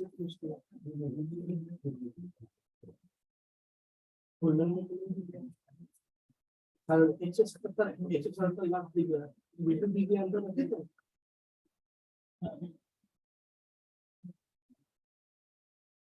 ये हमारा प्रीव्यू टैक्स किया, 34,161 आ गया और इसको हमने सेव करने का कोशिश किया। जब ये सेव का बटन दबा रहे हैं तो एक एरर फेंका, नहीं फेंका सर, ये रहा, दिख रहा है।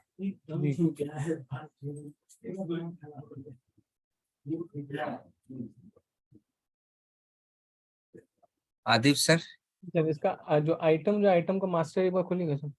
हाँ, आइटम का मास्टर।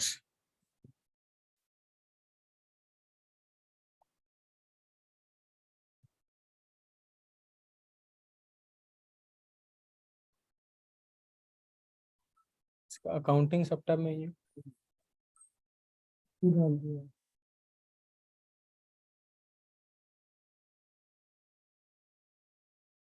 अकाउंटिंग सब टैब में सर ये रहा, property income. Sir again problem वही है ना कि आप इसको सेल परचेस नहीं किए ना, मतलब सर्विस आइटम को रीसेल नहीं किया आपके। अच्छा, जब तक वो आइटम रीसेल नहीं हो सकता है, मतलब आप एसकेएन के बुक्स में वो सेल आप उसको कर पा रहे हैं, बट मगध के बुक्स में आप उसको परचेस नहीं कर पा रहे। ओके। इसीलिए उस वक्त बोल रहे थे ना कि वो आइटम फॉर रीसेल होने से ही वो ट्रांजैक्शन पेयर हो पाएगा, परचेस और सेल। तो हम एक काम करते हैं, जी। दूसरा वेंडर चूज करके ये ट्रांजैक्शन करते, क्योंकि रेंटल बिल हमेशा इंटर कंपनी में ही तो नहीं, दूसरा में भी करते हैं, तो वो एक बार करके देखते हैं। हाँ, उसमें कोई इशू नहीं होगा। देखते हैं सर। कोई रीसेल बनाना हो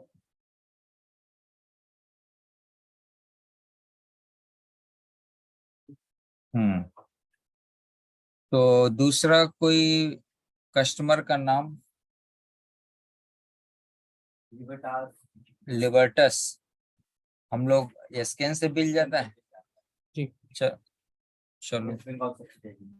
तो लिबर्टस खोलते हैं।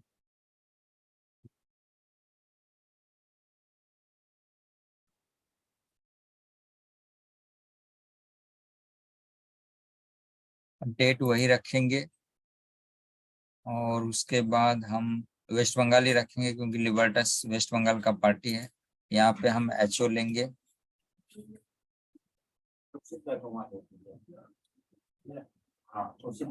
एक नंबर रिपन स्ट्रीट, यहाँ पे हमारा आउटवर्ड सप्लाई ही रहेगा, वेस्ट बंगाल आ गया। आइटम के नाम में हम लाइसेंस फी लेंगे और सारे आइटम को हम सेम रख रहे हैं ताकि आप लोग को एग्जांपल समझ में आ जाए। खाली पार्टी का नाम बदल दिया, 28,950 और उसके बाद सारे आइटम सेम हैं, ऐड कर दिया। ऐड करने के बाद एक बार हम लोग क्या करते हैं, बिलिंग में जाके देखते हैं, सामने वाले का एड्रेस आ गया और उसका टैक्स इनवॉइस में जाके जीएसटी नंबर देख लिया। अपना भी जीएसटी नंबर वेस्ट बंगाल का है।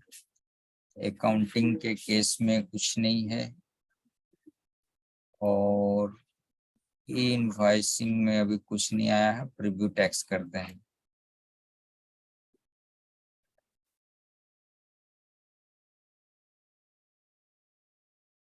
ये हमारा प्रीव्यू टैक्स आ गया है, 34,161 का बिल है। अब हम इसको सेव करेंगे।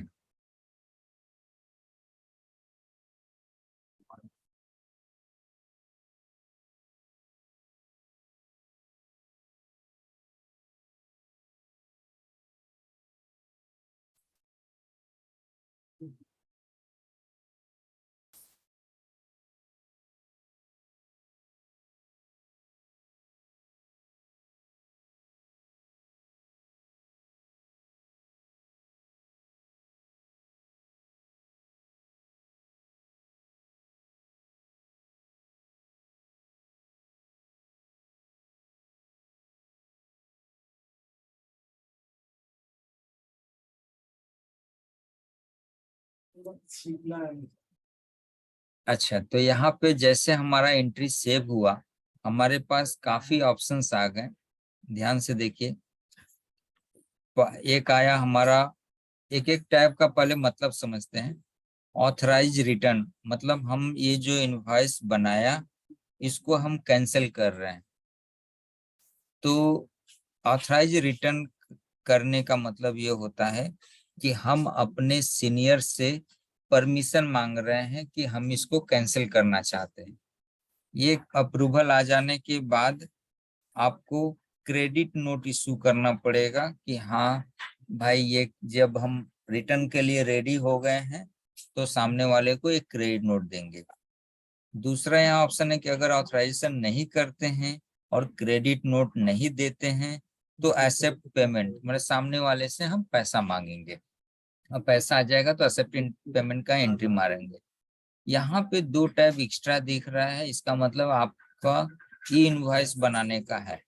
तो आप जनरेट ई डॉक्यूमेंट पे एक बार क्लिक करिएगा तो क्या होगा कि इस ट्रांजैक्शन से रिलेटेड जो भी इंफॉर्मेशन ई इनवॉइस के पोर्टल पे जाने को होगा उसका स्क्रिप्ट राइटिंग हो जाएगा। स्क्रिप्ट राइटिंग कैसा होता है वो अगर देखना है तो यहाँ पे दिखेगा कि नहीं, मैं ट्राई करता हूँ।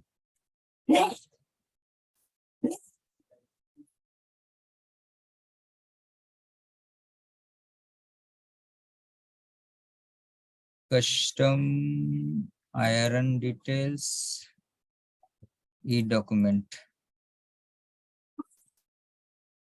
Clear tax sending method.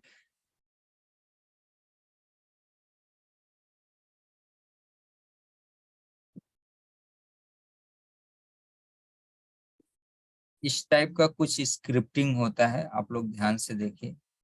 ये तो नहीं है पर कुछ ऐसा स्क्रिप्टिंग होता है जो हम दिखा नहीं पा रहे।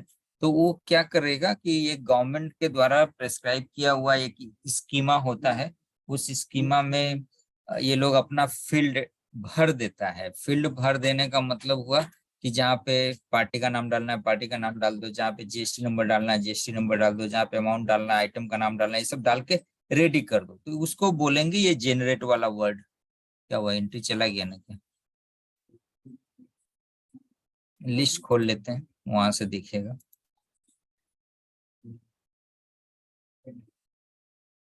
ये हमारा लिबर्टस का, इसको हम व्यू मोड में ही रखते हैं।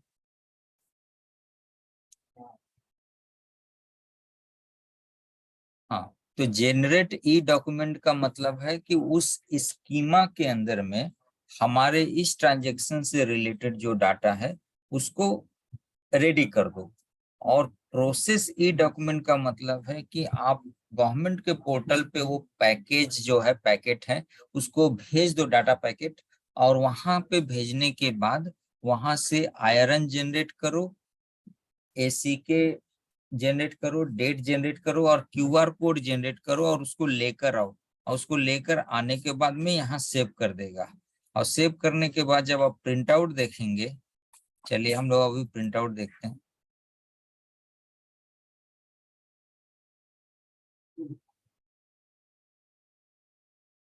जब हम प्रिंट आउट देखेंगे तो यहाँ पे हमारा क्यूआर कोड आ जाएगा। यहाँ पे आईआरएन, एसी के डेट, ये 4 इंफॉर्मेशन जो वहां से आता है वो टॉप में आ जाएगा। उसके बाद बाकी इंफॉर्मेशन आप मिला के देखिए। ये कॉस्मिक्स रिटेल का नाम क्यों दिख रहा है? क्योंकि फॉर्म के ऊपर में कॉस्मिक्स रिटेल चूज किया हुआ है। तो हम क्या करते हैं, पहले उसका जो फॉर्म है उसको फॉर्म को चेंज करते हैं। यहाँ पे एसकेएन प्रोडक्ट इनवॉइस है,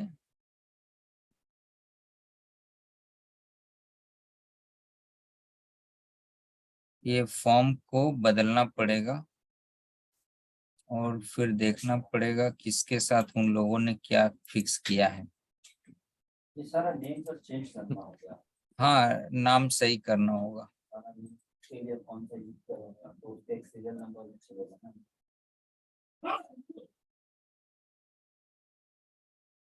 क्योंकि हर एक फॉर्म के हिसाब से आपका पीडीएफ का लेआउट बदलते रहेगा।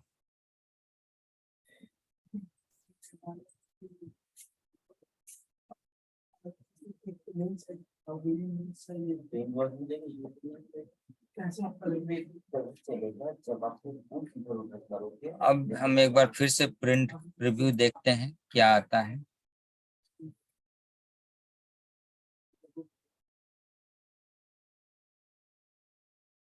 ये बाय डिफॉल्ट नेटसूट का अपना जो स्टैंडर्ड प्रिंट आउट है ये वैसा दिख रहा है। अभी इन लोगों ने हमारा सर्विस से रिलेटेड डेवलप नहीं किया है प्रिंट, और एक तो डेवलप भी किया है तो उसको मैप कर दिया है, एसकेएन के साथ मैप तो किया है बट उसमें खुल रहा है कॉस्मिक्स का।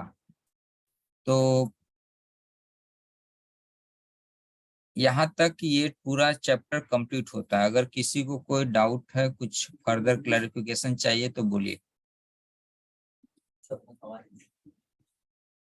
बोलो सौरभ।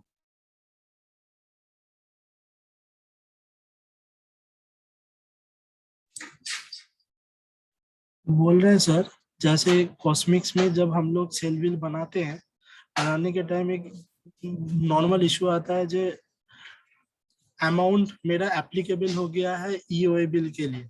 B2B सेल का बात कर रहे हैं, जहाँ पे ई इनवॉइस और ईओए बिल दोनों जनरेट करना मैंडेटरी होता है एक अमाउंट के बाद। तो वो अमाउंट क्रॉस करने के बाद मुझे ई इनवॉइस तो चाहिए, ईओए बिल नहीं चाहिए। तो टैली में तो ऑप्शन है, तो यहाँ पे कौन सा ऑप्शन है जिसको ऑफ करने से ये इनवॉइस तो जनरेट होगा, ईओए बिल नहीं जनरेट होगा?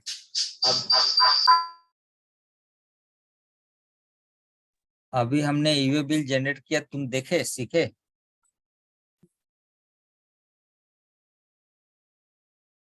हमने ईओए बिल अभी जनरेट करके दिखाया, तुम देखे? माइक में बोलो। जी सर, तो लेआउट तो प्रिंट आउट कैसा आ रहा है वैसा देखा।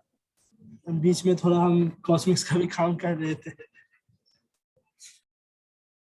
आज का टॉपिक हमने सर्विस आइटम पे दिखाया है। सर्विस आइटम के अंदर में जीएसटी का इम्प्लीकेशंस है, ई इनवॉइस का इम्प्लीकेशंस है, ईवे बिल का कहीं पे कोई इम्प्लीकेशन नहीं है। फिर भी रही बात अगर तुम्हारे सवाल की कि हम ई इनवॉइस खाली जनरेट करना चाहते हैं, अगर कभी गुड्स सेल किया तो उस पे ईवे बिल नहीं बनाना चाहते हैं, तो टैली में जैसे क्या होता है, एक बार हम बटन दबाते हैं तो दोनों साथ में जनरेट होते हैं। यहाँ पे दो सेपरेट बटन तुमको दिखाई देगा, ई इनवॉइस का अलग बटन दिखेगा और आयरन पहले जनरेट होता है और फिर उस आयरन को बेस करके फिर ईवे बिल जनरेट होगा। तो मत क्लिक करो, ईवे बिल मत जनरेट करो। बट उस केस में फिर वही बार बार बोलेंगे कि अगर जहां पे आपका गुड्स का वैल्यू ईवे बिल के लिमिट को एक्सीड करता है, उसके बावजूद भी ईवे बिल नहीं निकालते हो, तो उस बिल के ऊपर में एक स्टैंप मारना पड़ेगा जिसमें बोला जाता है कि नॉन मोटराइज्ड व्हीकल से मूवमेंट हो रहा है। और वो हाँ, सेक्शन 139 और 138 दोनों इसको ये कहा। और उसके बाद उस पे ड्यूली ऑथराइज सिग्नेटरी का सिग्नेचर होना चाहिए। और ये तभी होता है जब मान लो चकला से माल निकला, 4 दुकान के बाद दूसरा दुकान में जाके बिकेगा। स्पेशली हैंड कार्ड या फिर कोई मोटर वैन या फिर या कोई पार्टी आया 2 लाख का माल हाथ में लेके चला गया, क्योंकि एक्सपेंसिव आइटम है, 2 हाथ में झोला में लेके चला गया, तो वो नॉन मोटराइज्ड व्हीकल का स्टैम्प बहुत जरूरी है। तो ये जरूरी नहीं है कि हमको ईवे बिल बनाना ही, और अगर ईवे बिल बनाना ही मैंडेटरी हो जाता है और तो पैसा थोड़ी नहीं लगता है, बना लो, उस पर कोई एक्स्ट्रा पैसा थोड़ी लगता है। ई इनवॉइस हम लोग के मैंडेटरी है ना। हाँ, ई इनवॉइस मैंडेटरी है, क्योंकि अब तो ये कल से तो 5 करोड़ के लिमिट टर्नओवर वाले लोगों के ऊपर भी अप्लाई हो गया है।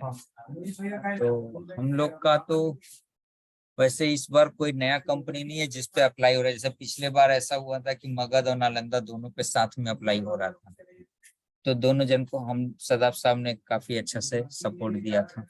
इस बार अभी 1 अगस्त से तो किसी को नहीं सपोर्ट देना है ना। ऐसे अगर किसी समय अगर इनवॉइस नहीं निकालते हैं तो पेनल्टी क्या रहता है उसमें? क्या इनवॉइस जो निकला हुआ वो इनवैलिड होगा? हाँ, ये इनवॉइस नहीं रहेगा तो जो नॉर्मल इनवॉइस है उसका कोई वैल्यू नहीं है, चाहे उस पर कितना भी ठप्पा उप्पा लगा के दे दो। ये कस्टमर की जरूरत है कि वो इनवॉइस मांगे, इनवॉइस मैंडेटरी हो। ठीक है, और किसी को कुछ पूछना है?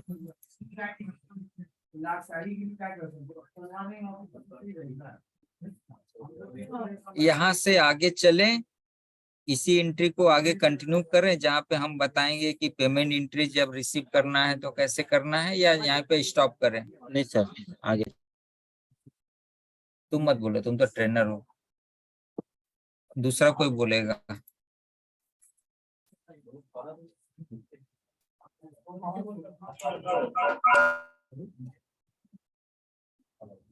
अनुपदा, आपको कुछ क्लियर हो रहा है या खाली अटेंडेंस दे रहे हैं?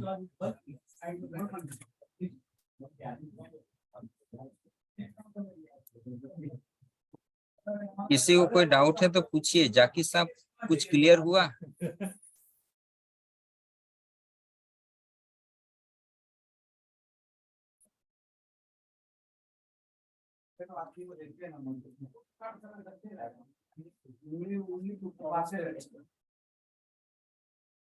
ठीक है सर, तो आज का सेशन हम यहीं पे स्टॉप करते हैं।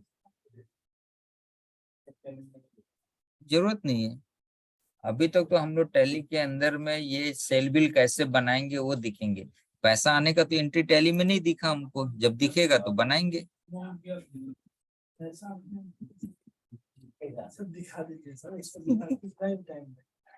तुम तो रेंट बिल जनरेट करना सीखे ही नहीं, तो पैसा लेने वाला एंट्री कैसे सीख रहे हो? तुम्हारे अकाउंट में थोड़ी ना आ रहा है।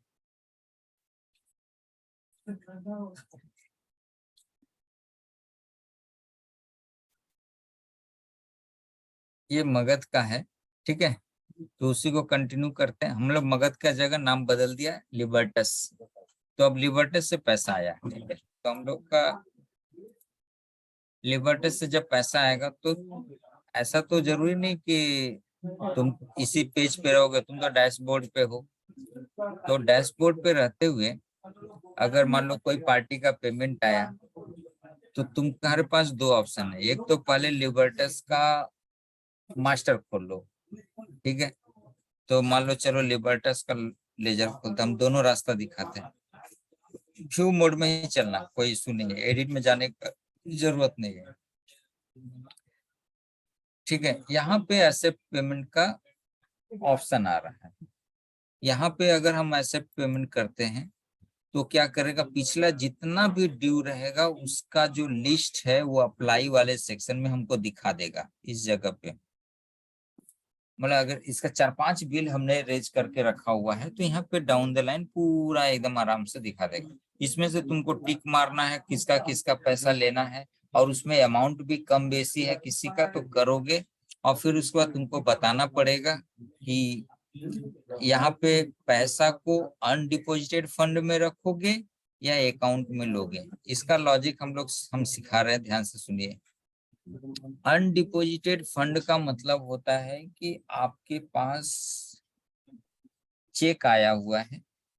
मैं चेक वर्ड ज्यादा प्रेफर करूंगा क्योंकि वही एक पैसा होता है जिसको आप अकाउंट फॉर तो करते हो बट आपके बैंक में पैसा बढ़ता नहीं है। बैंक में पैसा तब बढ़ता है जब आप बैंक में जमा करते हो, ठीक है।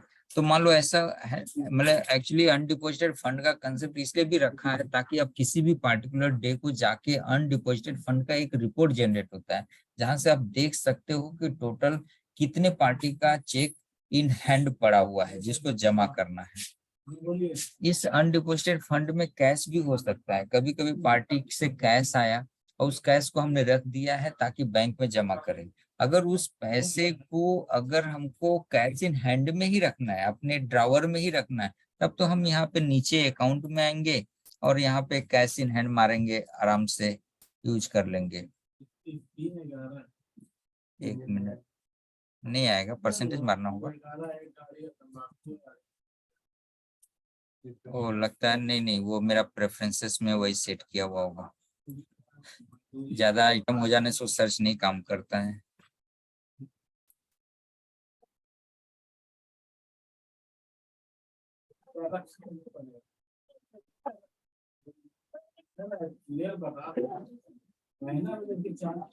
इसको हम फिर से रिफ्रेश कर रहे हैं सर, ताकि वो पेज काम करेगा।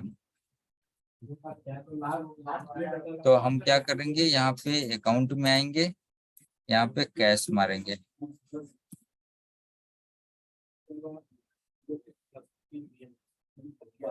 ये रहा cash in hand HO।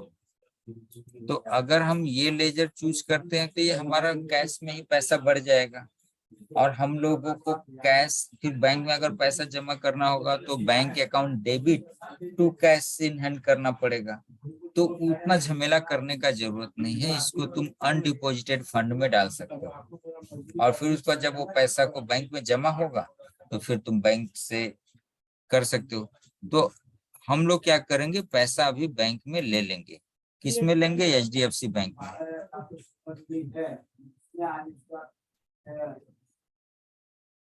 HDFC Kolkata, ये में इसमें हम पैसा लेंगे। तो पैसा कितना आया वो देखते हैं। अच्छा, लोकेशन ले लेंगे HO, और वेस्ट बंगाल में ही पैसा आया, और यहाँ पे इसको सिलेक्ट करेंगे। अब मान लो पार्ट पेमेंट आया है, मान लो 20,000 आया तो 20,000 टाइप करेंगे तो उतना ही पैसा आएगा। ठीक है, पेमेंट मेथड में एक बार दिखा दीजिए। हाँ, और ये पेमेंट मेथड के अंदर चलते हैं, वहां देखते हैं क्या है। यहाँ पे आपको बताना है कि पैसा कैश से आया, चेक से आया, गूगल पे से आया, मास्टर कार्ड से। ये तो बहुत ऑप्शन है यहाँ पे। हाँ,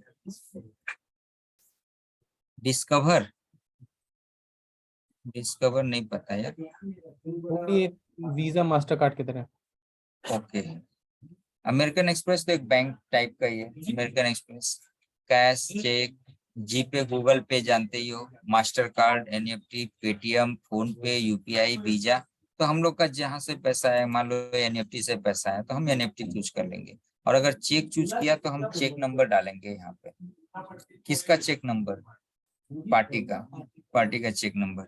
यहाँ पे बैंक का नाम नहीं दिया है, पर आई उसे कोई थिंक डालता भी नहीं। यहाँ पर वो भी दिया जा सकता है सर, जो NEFT रेफरेंस नंबर है। अच्छा, NEFT का रेफरेंस, पर वो डालने से कोई फायदा होगा?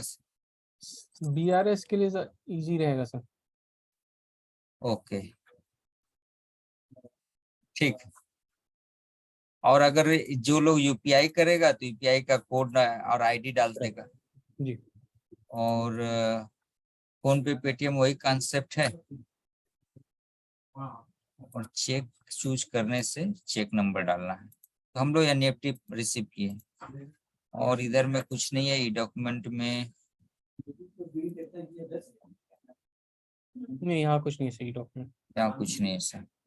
तो बहुत सारा फील्ड हम लोग धीरे धीरे हटा देंगे, है ना सर? जी जी। तो इसको हम सेव करेंगे तो हमारा पैसा आ जाएगा। Account change. अकाउंट, अच्छा, ये देखो नॉट डिपॉजिटेड वाला में चला गया, मतलब अनडिपॉजिटेड फंड में चला गया। तो हम लोग फिर से एडिट करके वापस चेंज करते हैं। सर अनडिपॉजिटेड फंड से दिखाएंगे आप फिर से बैंक में पैसा डालने का, वही बेटर रहेगा। ठीक है। तो हम लोग क्या करेंगे, बैंक में जाएंगे और यहाँ पे मेक डिपॉजिट पे जाएंगे और लिस्ट में जाएंगे। तो वहां पे देखिएगा कि हमारा कुछ पैसा आया हुआ है।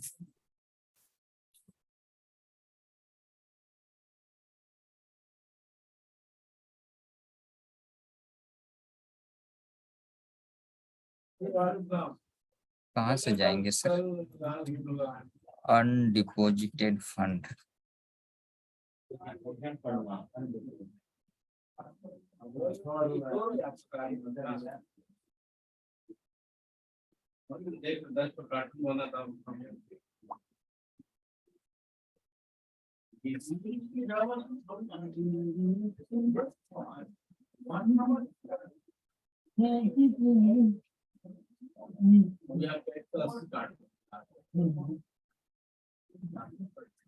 अच्छा, ये तो ट्रांजेक्शन्स के अंदर ऑल आ गया।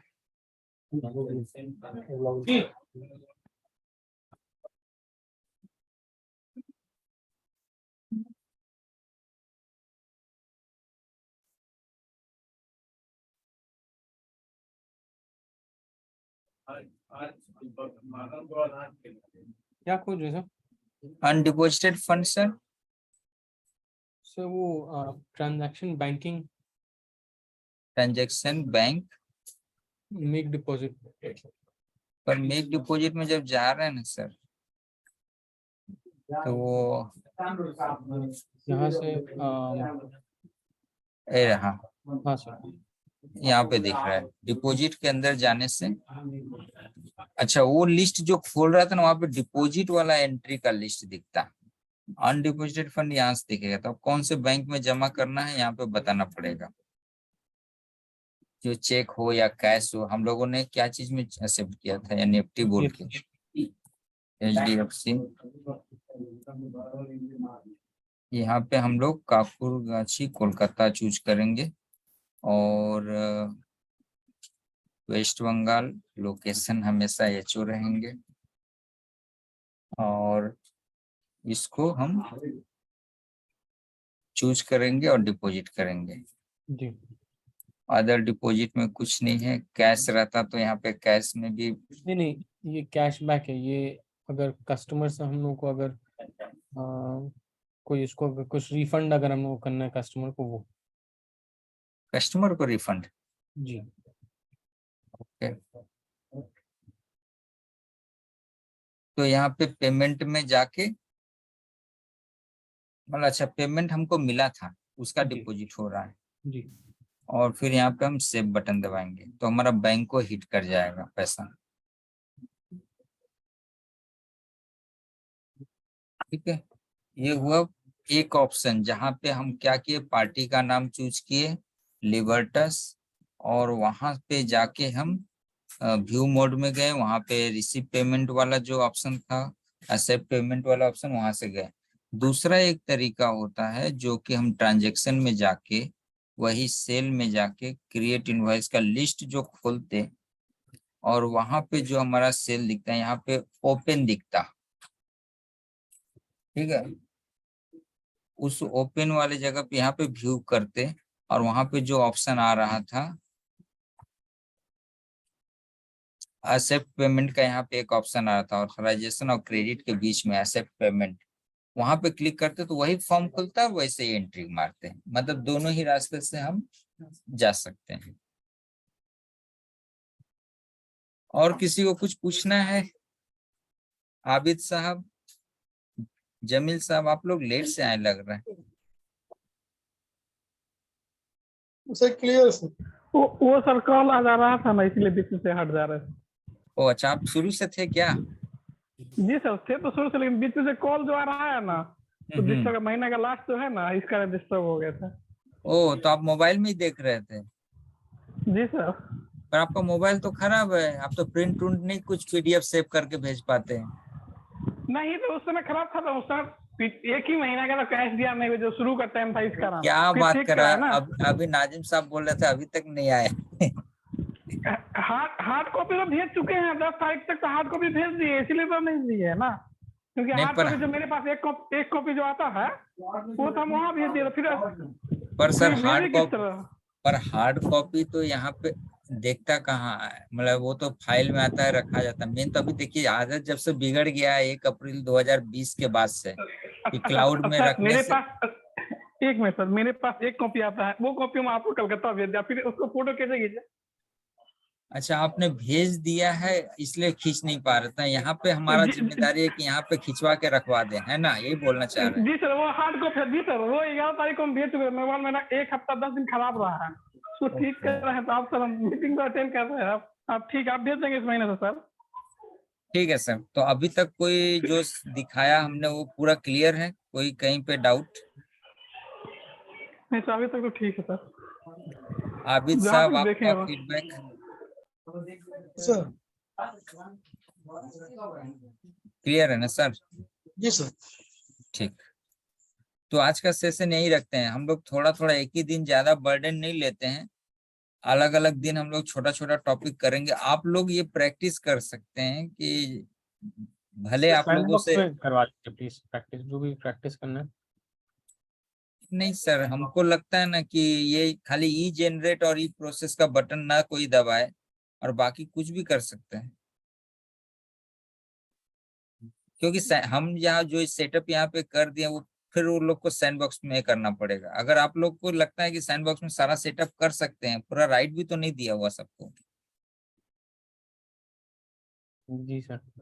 मेन है हम लोग का सेटअप ये रेडी करना, जैसे हम लोग का दिखाने में ही लाइसेंस फी के ऊपर में हम लोगों ने एचएसएन मैप कर दिया, एसएससी मैप कर दिया, उसका टैक्स रूल बना दिया। तो ये हम एक बार सैंडबॉक्स में भी बनाते, एक बार यहाँ भी बनाते। तो आप लोग को प्रैक्टिस करना होगा तो यही पार्टिकुलर आइटम पकड़ना पड़ेगा, यही पार्टी पकड़ना पड़ेगा, यही डेट, बस कुछ नहीं है। आप लोग का दिमाग बोलेगा कि हाँ यार ये तो वीडियो देखा और हम आसानी से कर सकते हैं, बट यही इसी का आप लोग खुद यही पार्टी आप चूज करिए, यही अमाउंट लेके चलिए, या अमाउंट 10-15 हजार रुपया बढ़ा दीजिए।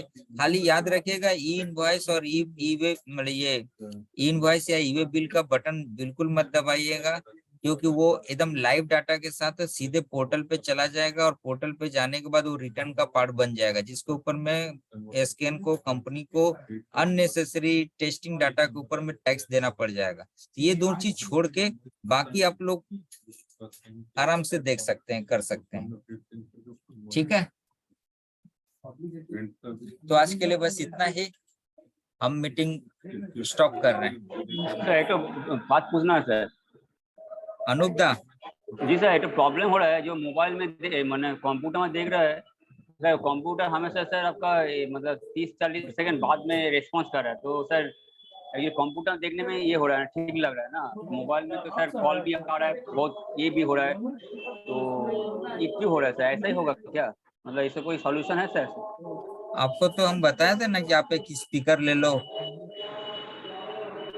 अच्छा, नहीं स्पीकर तो सर मतलब जैसे हमको करने बोला सही से ऐसे हम कर रहे हैं। तो इस मतलब कंप्यूटर हमेशा थोड़ा सा रिस्पॉन्स बाद में देगा ना सर, यही है ना ऐसा?